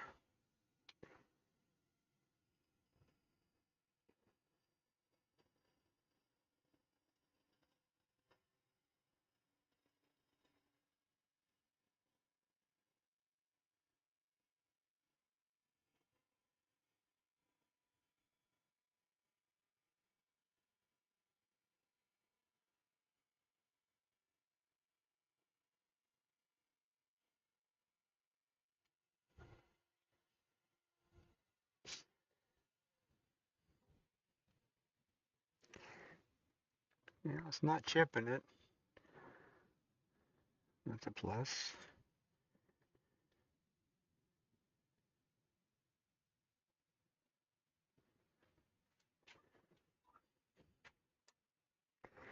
Still not quite there.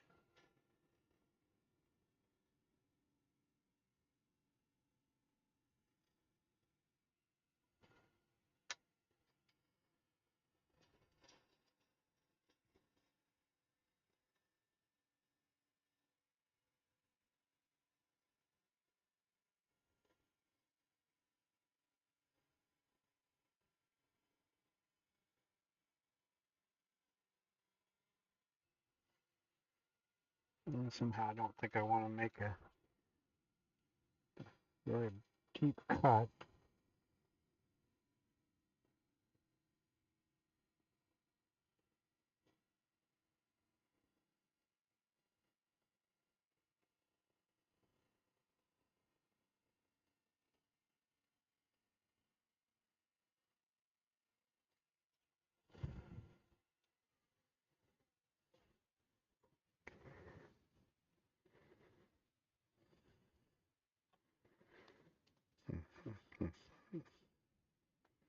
Looks pretty good.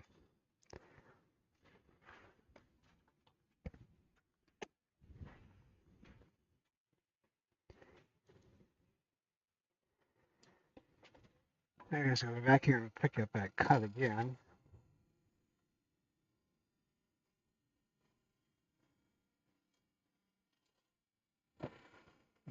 Gentle, gentle, gentle.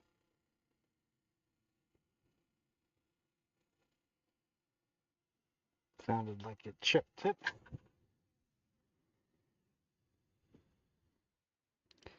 A little bit.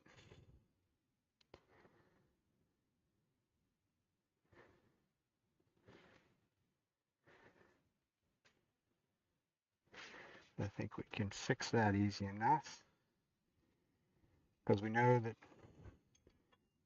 doesn't like to, or it likes to be scraped. So we might as well. Oh, I need to finish my tenant first.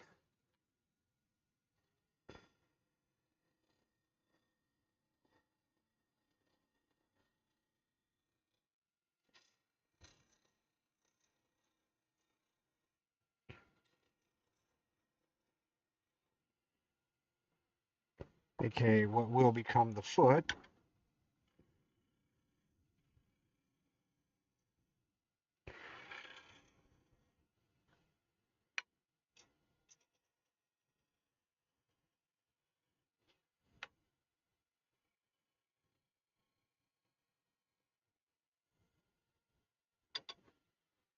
I also need that to be undercut a bit, a little bit more.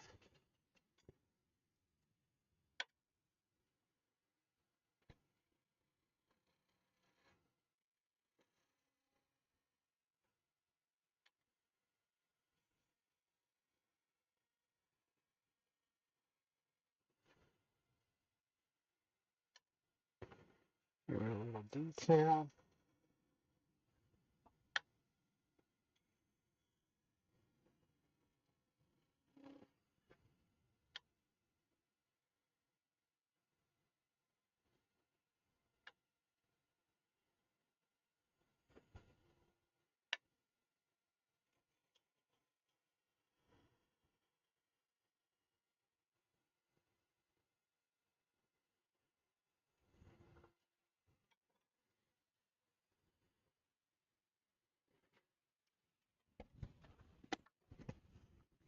As long as my mark is right there, I should be able to grip that with the chuck and leave very little to no marks in there if I did it right.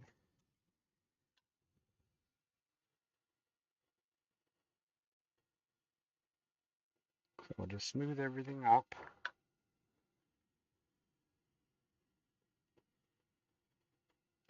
Once again, less sanding.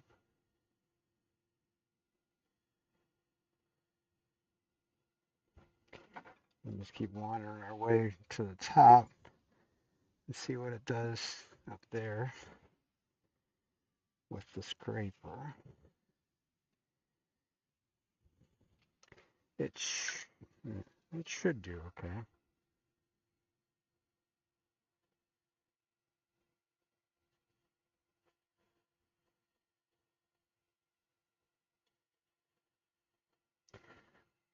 Because I'm thinking that's probably going to clog up sandpaper and get quite to the top. I was just curious as to the places. It looks like it cleaned it right up.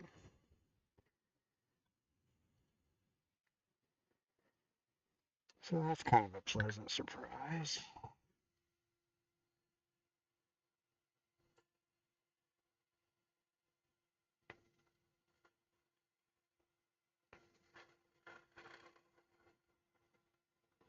Well, this little wispy shaving coming off, so that's what I'm looking for. Yeah, other than like scratch lines from the tool, that did a wonderful job. So that blue area will remain. So that's nice. A little bit of a kind of a little bit of a humpy there. Get rid of that.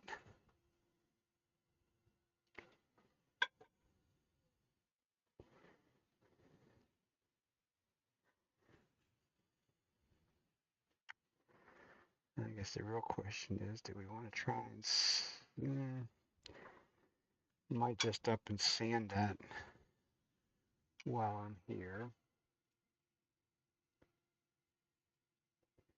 Got just a little bit more detail.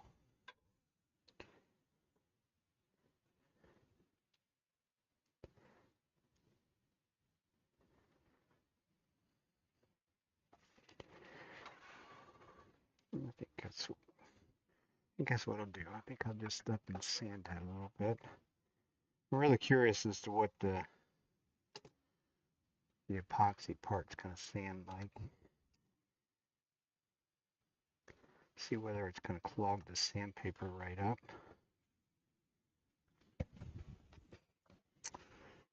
Now the question is, we'll use 3-inch, I guess. Should be able to use a 3.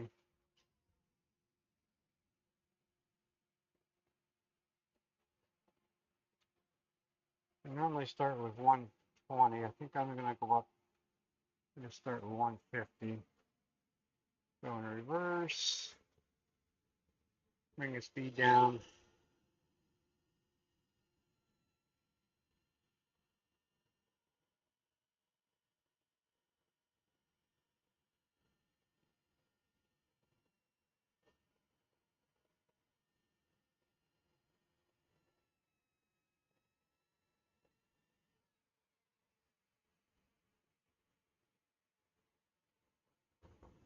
And it did clog, starting to clog the sandpaper up. Not a surprise. Really left some nice, lovely scratches. Let's go to 220, see what it does.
Definitely hard on sandpaper.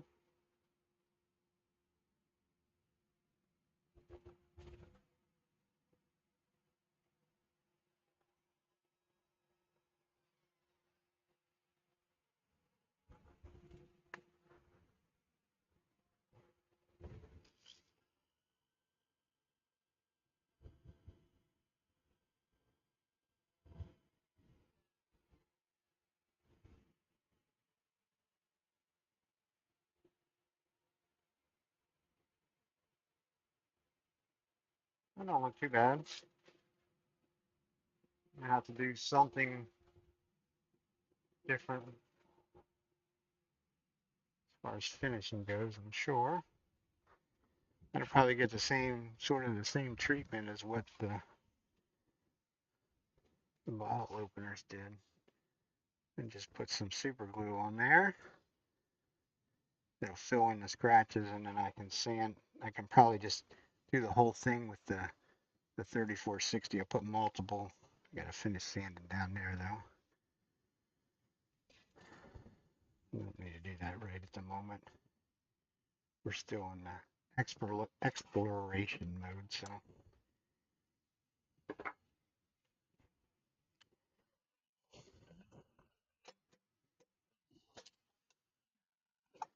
How you doing tonight, Billy?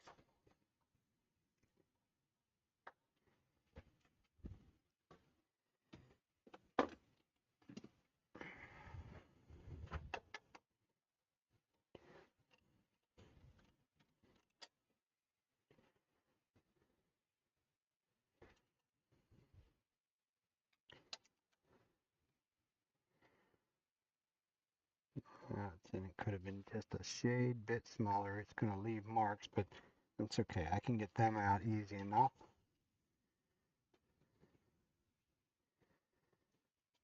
We'll see.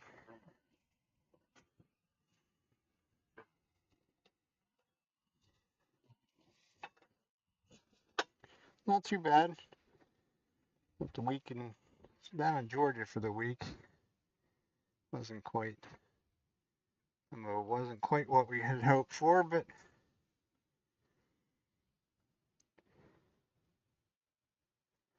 I think we'll try without the dust collector first.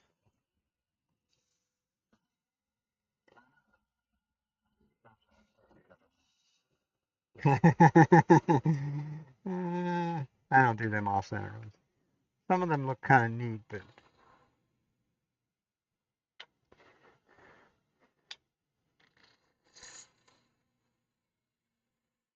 this is kind of this is what's called very much trial and error here. I've never done anything with this amount of epoxy in it.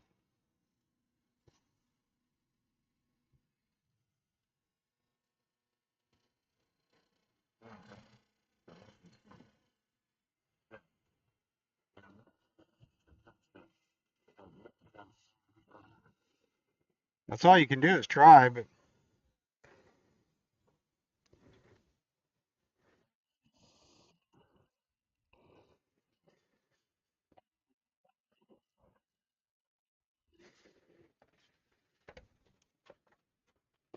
well, I normally only do this kind of stuff right there. I did two of these earlier. These have the one coat of 3460 on, and then they'll get sanded back with the super fine sandpaper.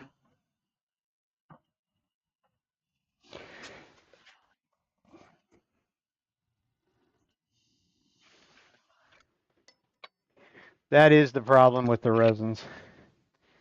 That there's no doubt about it. Everything you touch and when it comes to the resins is $100 a gallon. Whether it's the cactus juice, the resin itself.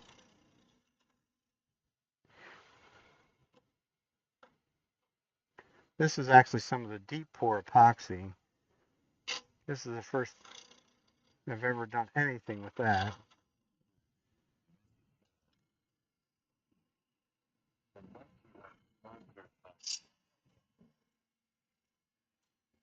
Yeah,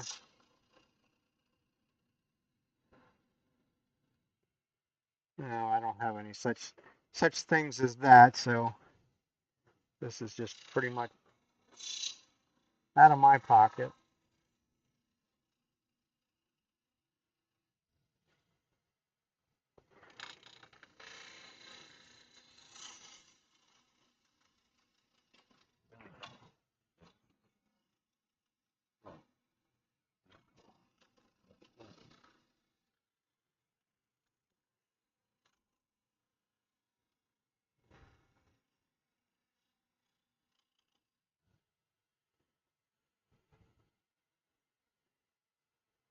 Not to mention this stuff really has a tendency to knock the edge off of a tool in a hurry.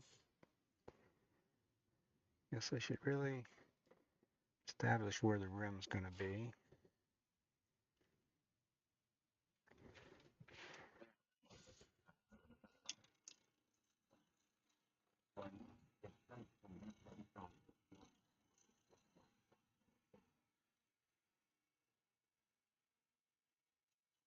Oh, okay.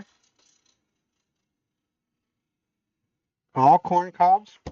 You put corn cobs in a plastic bowl or something?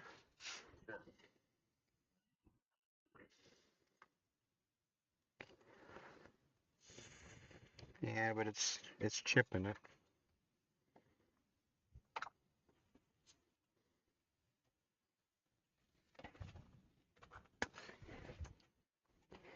It is doing some chipping.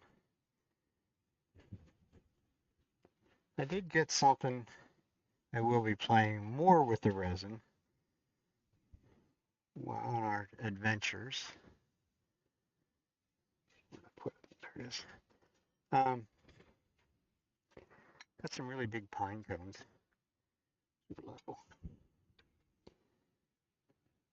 Well, in Pennsylvania, we don't have giant-sized pine cones, but on our travels coming home, we were in southern Virginia where we stopped at for the night.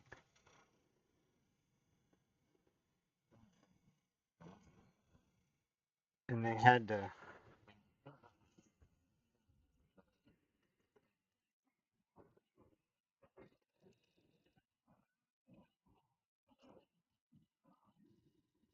okay, well that would be what I would do with it.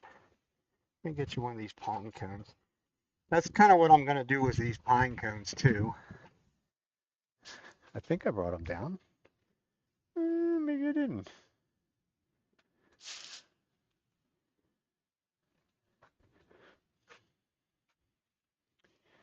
Well, how do you like them apples? I thought I did. I didn't. But they're big. These aren't, I had somebody else give me some previously. These are probably about that big, about that big around. So that's sort of my intent with them is although I don't think I'm going to stabilize them. I've done some other stuff with pine cones, and some people said you should stabilize them.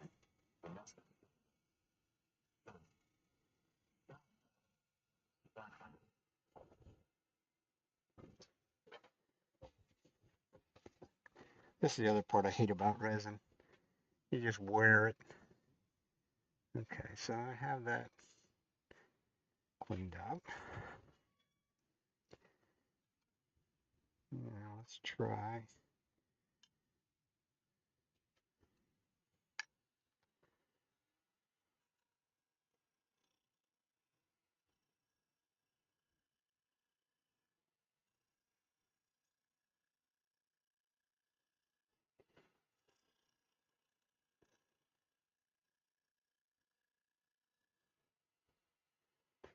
One thing I found with the resin, the negative rate scraper without a burr, probably the best thing to cut it with.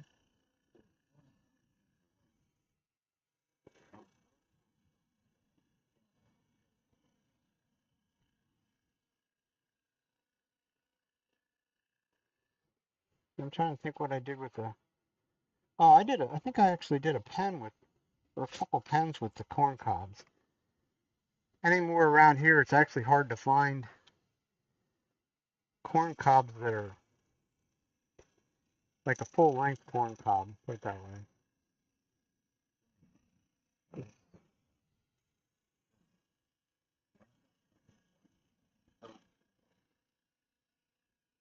Well, it likes a sharp edge tool, but it doesn't really like the cutting tool. What I found with it. You can see this is just a negative rate scraper with no burr on. I've already honed the burr off.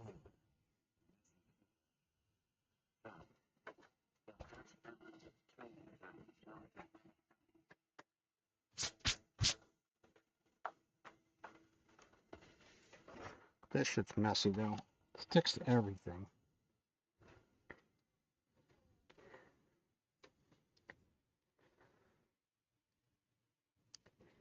But I think if I continue on the way I'm going, I think I'm gonna try and make that super duper thin. That seems like that's working okay.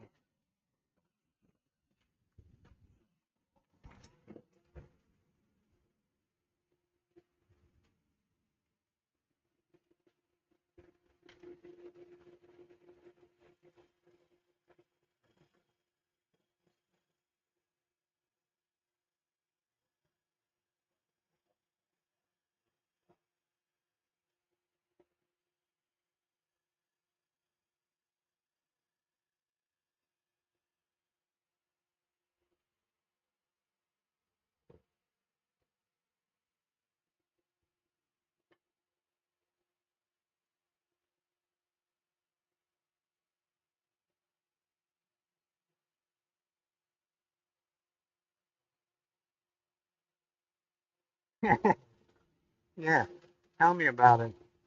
All over my head.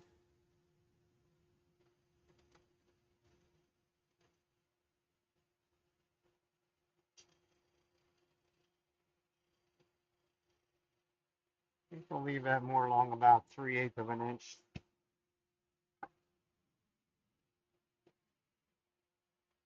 See now if it'll let me go back to my bowl gouge.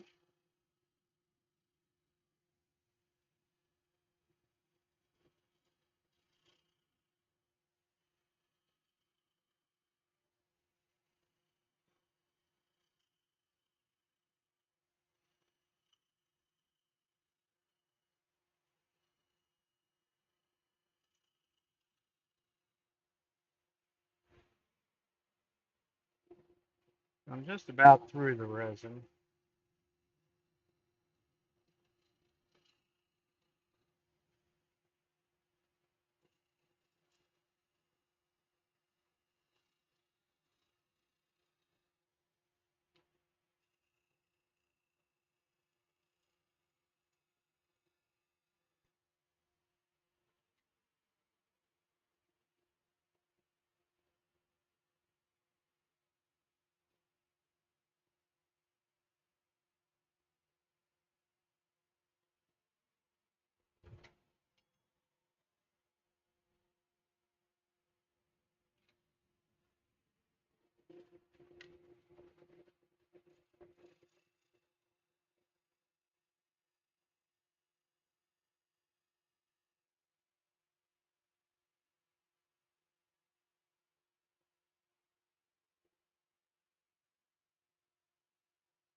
Yeah, I think that'll work.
I think that's gonna work.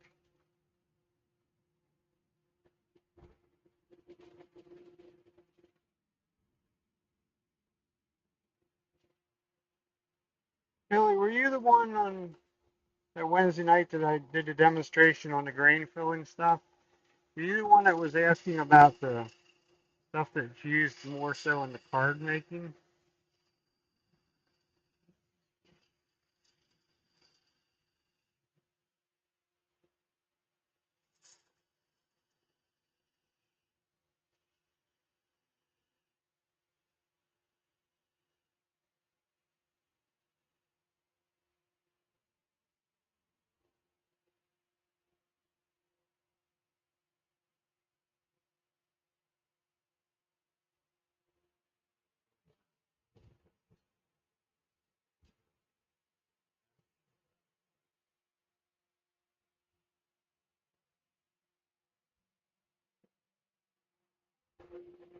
This stuff, the metallic gilding polish, you said your wife was using some of that on making cards or something like that. Get over here where it belongs so you can see it.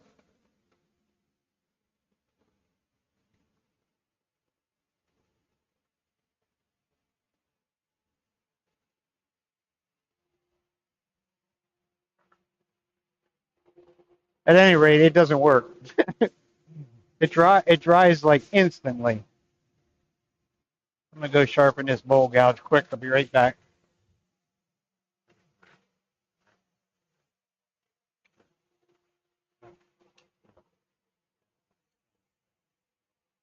Oh, okay. I couldn't. I'm terrible with names, so I couldn't remember who it was.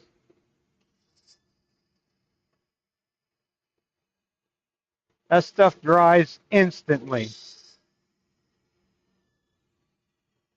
it doesn't give you a chance to wipe it off, like what I did in the demonstration that night with the other stuff.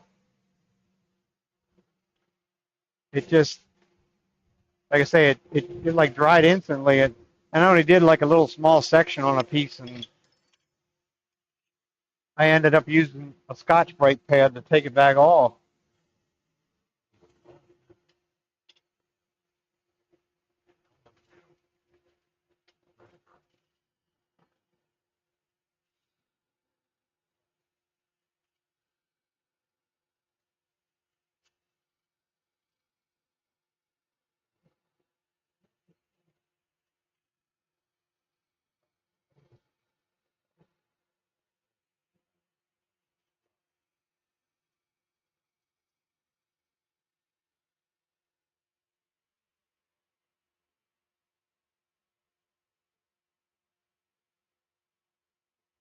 Yeah, I tried once. This is a recipe from a guy that's semi-local to me and does a lot of stuff with the DIY one. I don't know. I wasn't necessarily thrilled with it.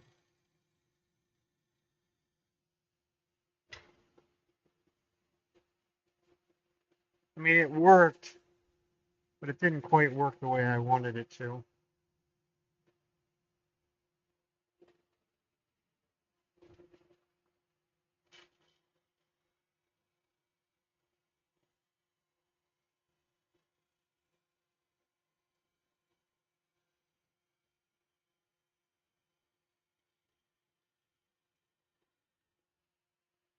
Because I was looking for a red. I mean, I got it to be red, but just isn't wasn't quite what I thought it would be.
Now, let's try our negative rake scraper on the resin part, see what it does to that up here. Probably should have done this much sooner.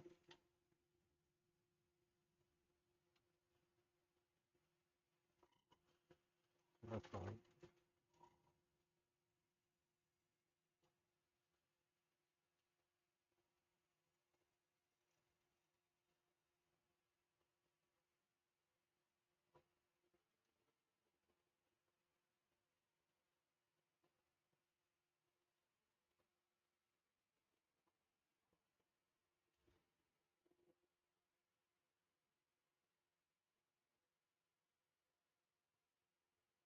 One thing, this epoxy seems like it sands easy enough, just hard on sandpaper, which is not a surprise.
Mm, there's a little pivot in there.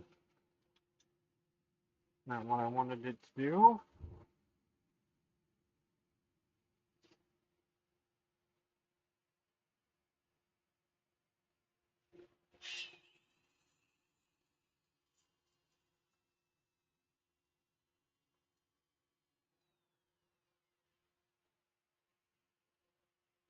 Nothing a little coarser sandpaper won't take care of.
Huh. That's really a good question. I'm not 100% sure. I'm thinking it's probably English walnut. This piece of wood has been laying around here for years. Somebody gave it to me, but it has the characteristics of the English walnut. Put it that way. I'm not 100% sure.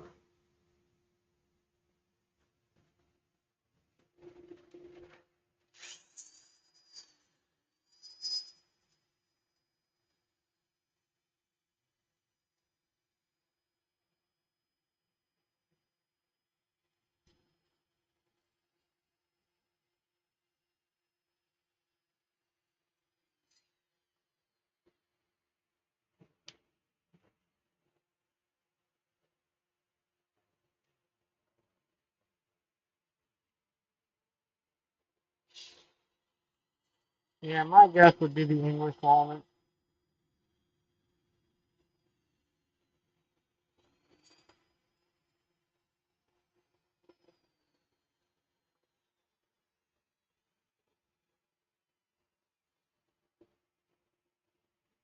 You know, one thing, the rubber stick is taking the epoxy right back off the sandpaper, so that's a plus.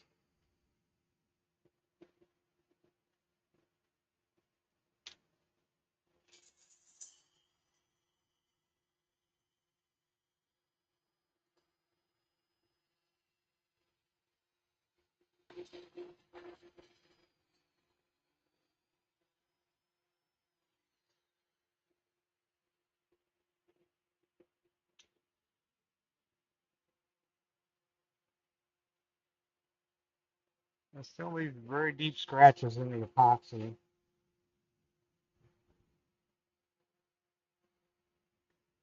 I guess it's definitely going to get a 3460 kind of finish on it. It's usually what I do with most of the resin stuff is a coat or two or so of the 3460 on it and then polish that back.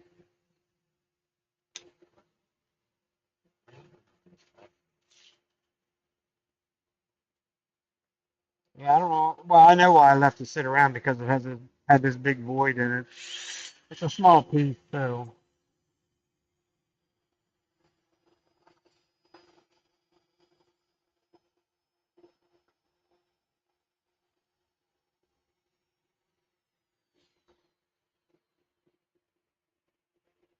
I'm not used to this deep pour epoxy stuff that takes days for it to dry either.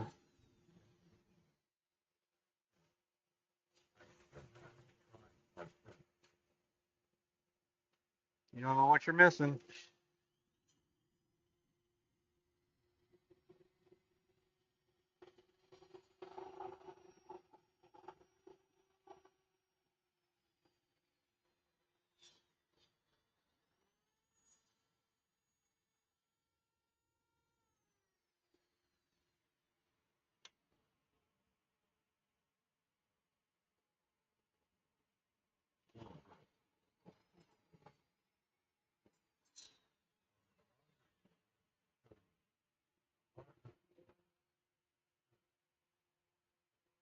No,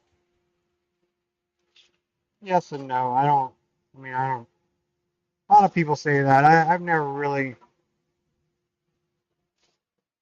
run into anything that I would say that I couldn't turn because it was too hard. But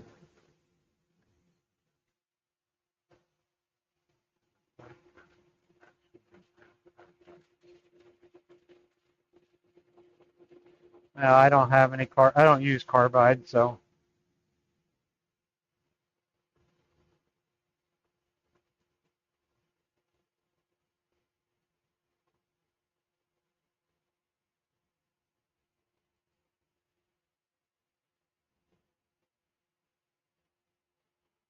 for now,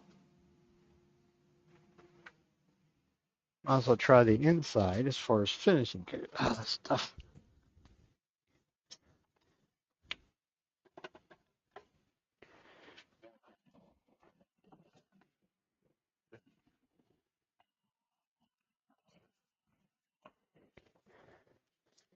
That's a lot of people the same way. They're like, you got to use the carbides on the resins, and I'm like, I don't. But good sharp edge scraper skew.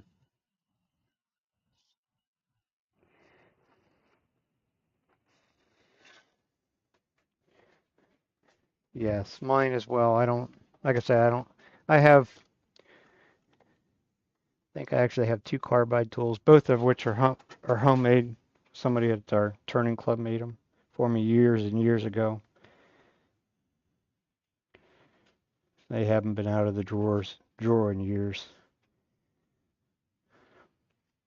And I think last thing I ever used them on, I had the bright idea to do a bottle stopper with seashells. I uh, made a blank with seashells, and I've only ever done one. This is the 3460. This is the one that will allow you to do multiple coats.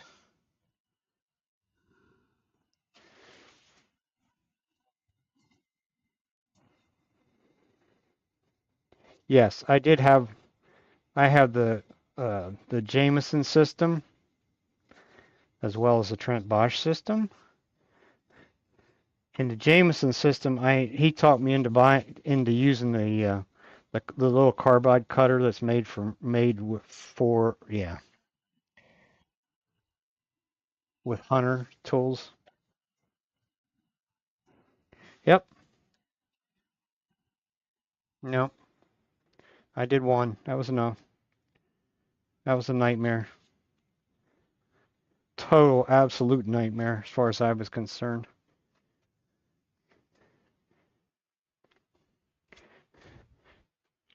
But the only thing that would work on it was the carbide, and that was only good for about maybe 5 minutes of cutting, and then you stopped and sharpened that again.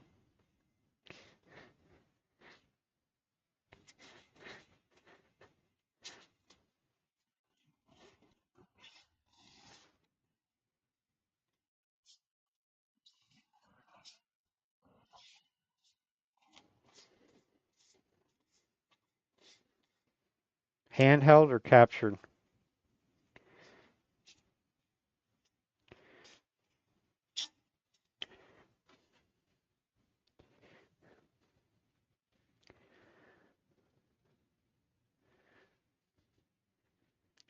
I think that's what I'm going to do with this thing. Do the inside, then we'll do the outside.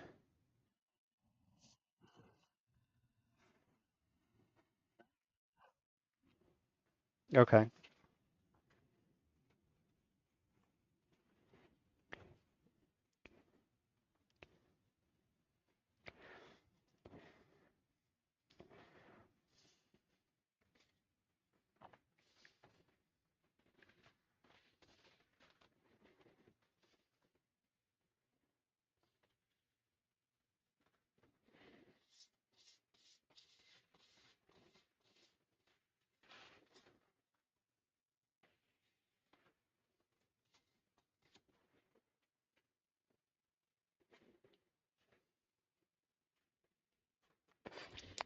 I think that's going to be the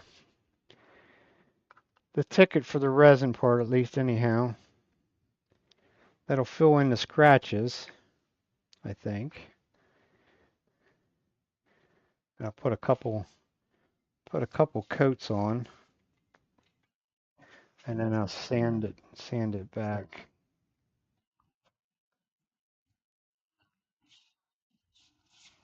Yeah.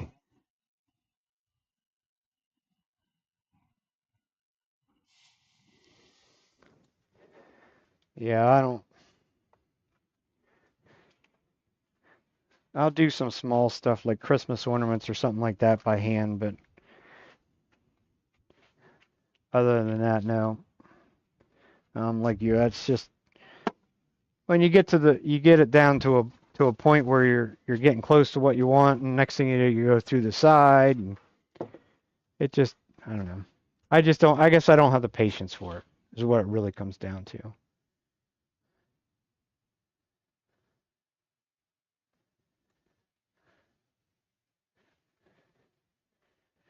I think that's where we're going to stop at for this evening. I think I'll just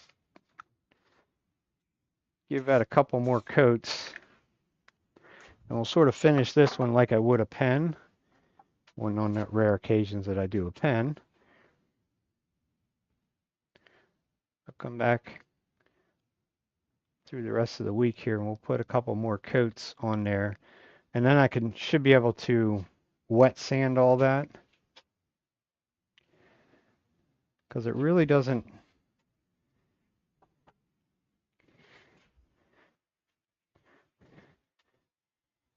absorb. It doesn't. It's sort of sitting on top of the epoxy.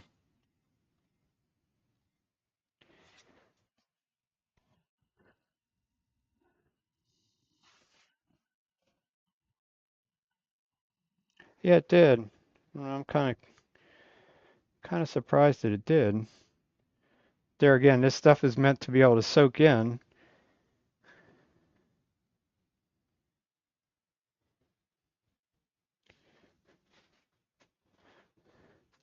but it'll soak in. I probably could have just used the 3408 and been done with it.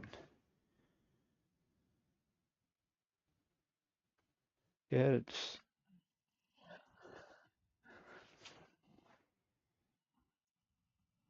it is. I would have thought it should have just laid out across that, but it didn't.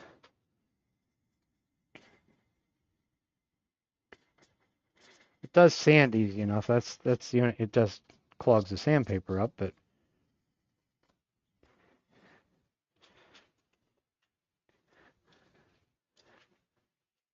if I can get it to be nice and smooth and clear, I think it'll be a kind of a neat look. Here's the other wonderful tool to use on the super glues.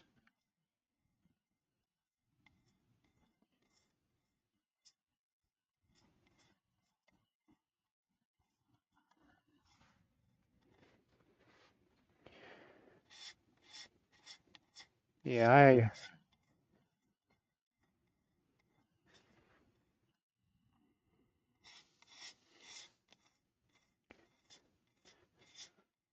super small cabinet scraper. It's just a straight razor blade. I had somebody tell me that one night on here. I was doing a live stream and they come on and they said about that. Did you ever try that? I'm like, No, I would have never really probably thought of that, but it does work really well if you get some, if you're a little messy with the super glue or something, or like this where it beat it up on me.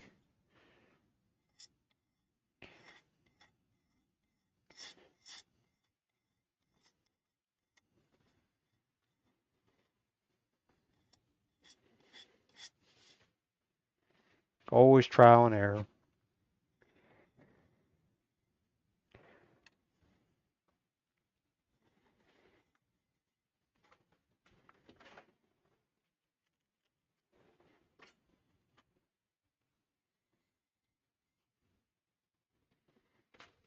But that,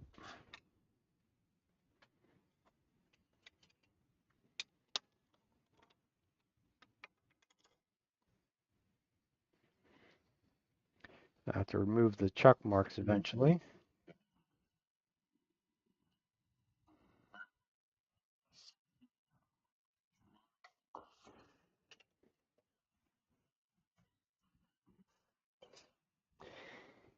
Yeah, that's what I used to. I never used any of the novice stuff. But now this here, I have the what's called Zona paper, super fine sandpaper. All I'll do is go back and sand that. I'll sand that back with the Zona paper, and then either use the plastic. You can use both. You can use the plastic polish on it, or the Vonex will actually cut resin very well too and polish it. But I like the single coat of super glue on this stuff has always worked well for me. I was a little impatient tonight with it because I should let it dry overnight, get rid of the moisture, but it'll polish up okay.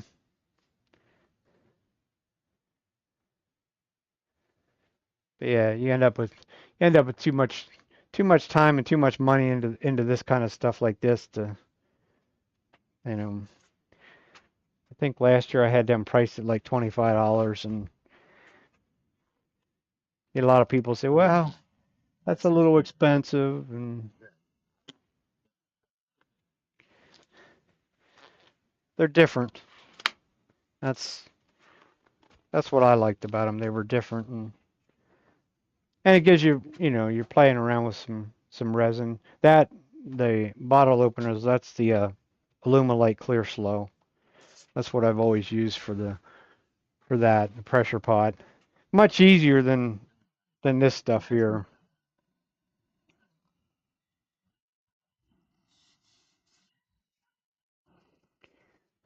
Oh, I know, but people are cheap when it comes to buying your stuff. So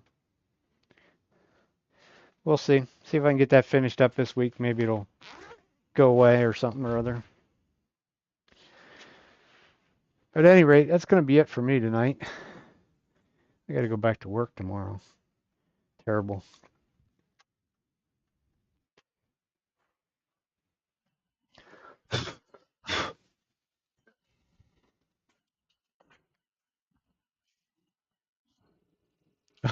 Wow.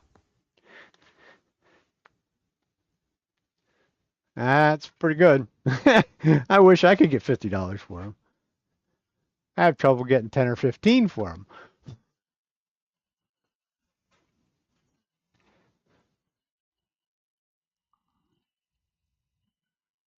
Yeah. Well, the pens are I don't know. There's some guys that are turning at my turning club that's all they make or whatever, and they claim they sell a bunch of them, but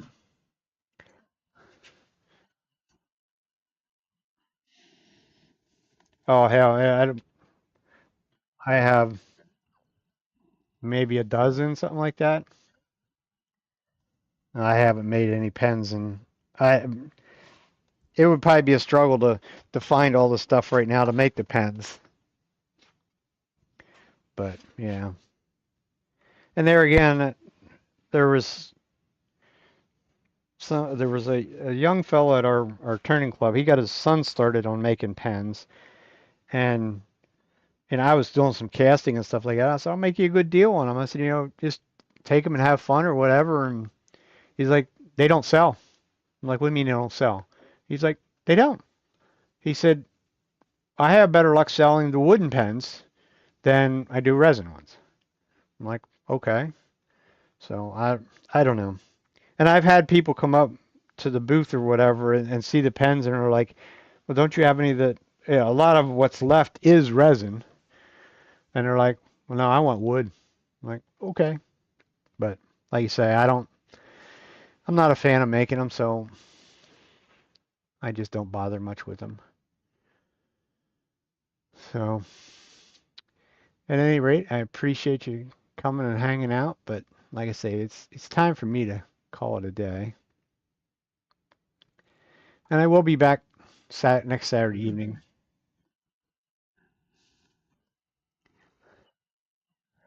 Oh no, no.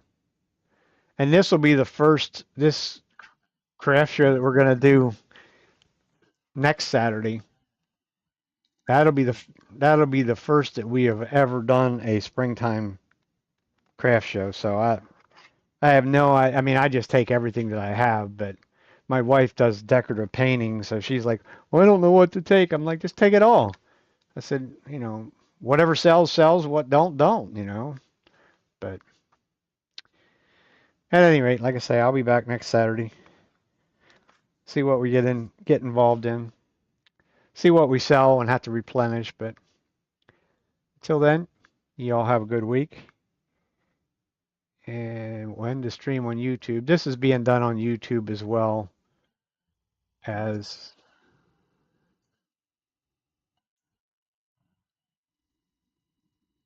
yeah, hopefully. They're changing my work schedule around a little bit. I should be there, maybe not early, but I'll be there at some point. So, yeah, have a good week. That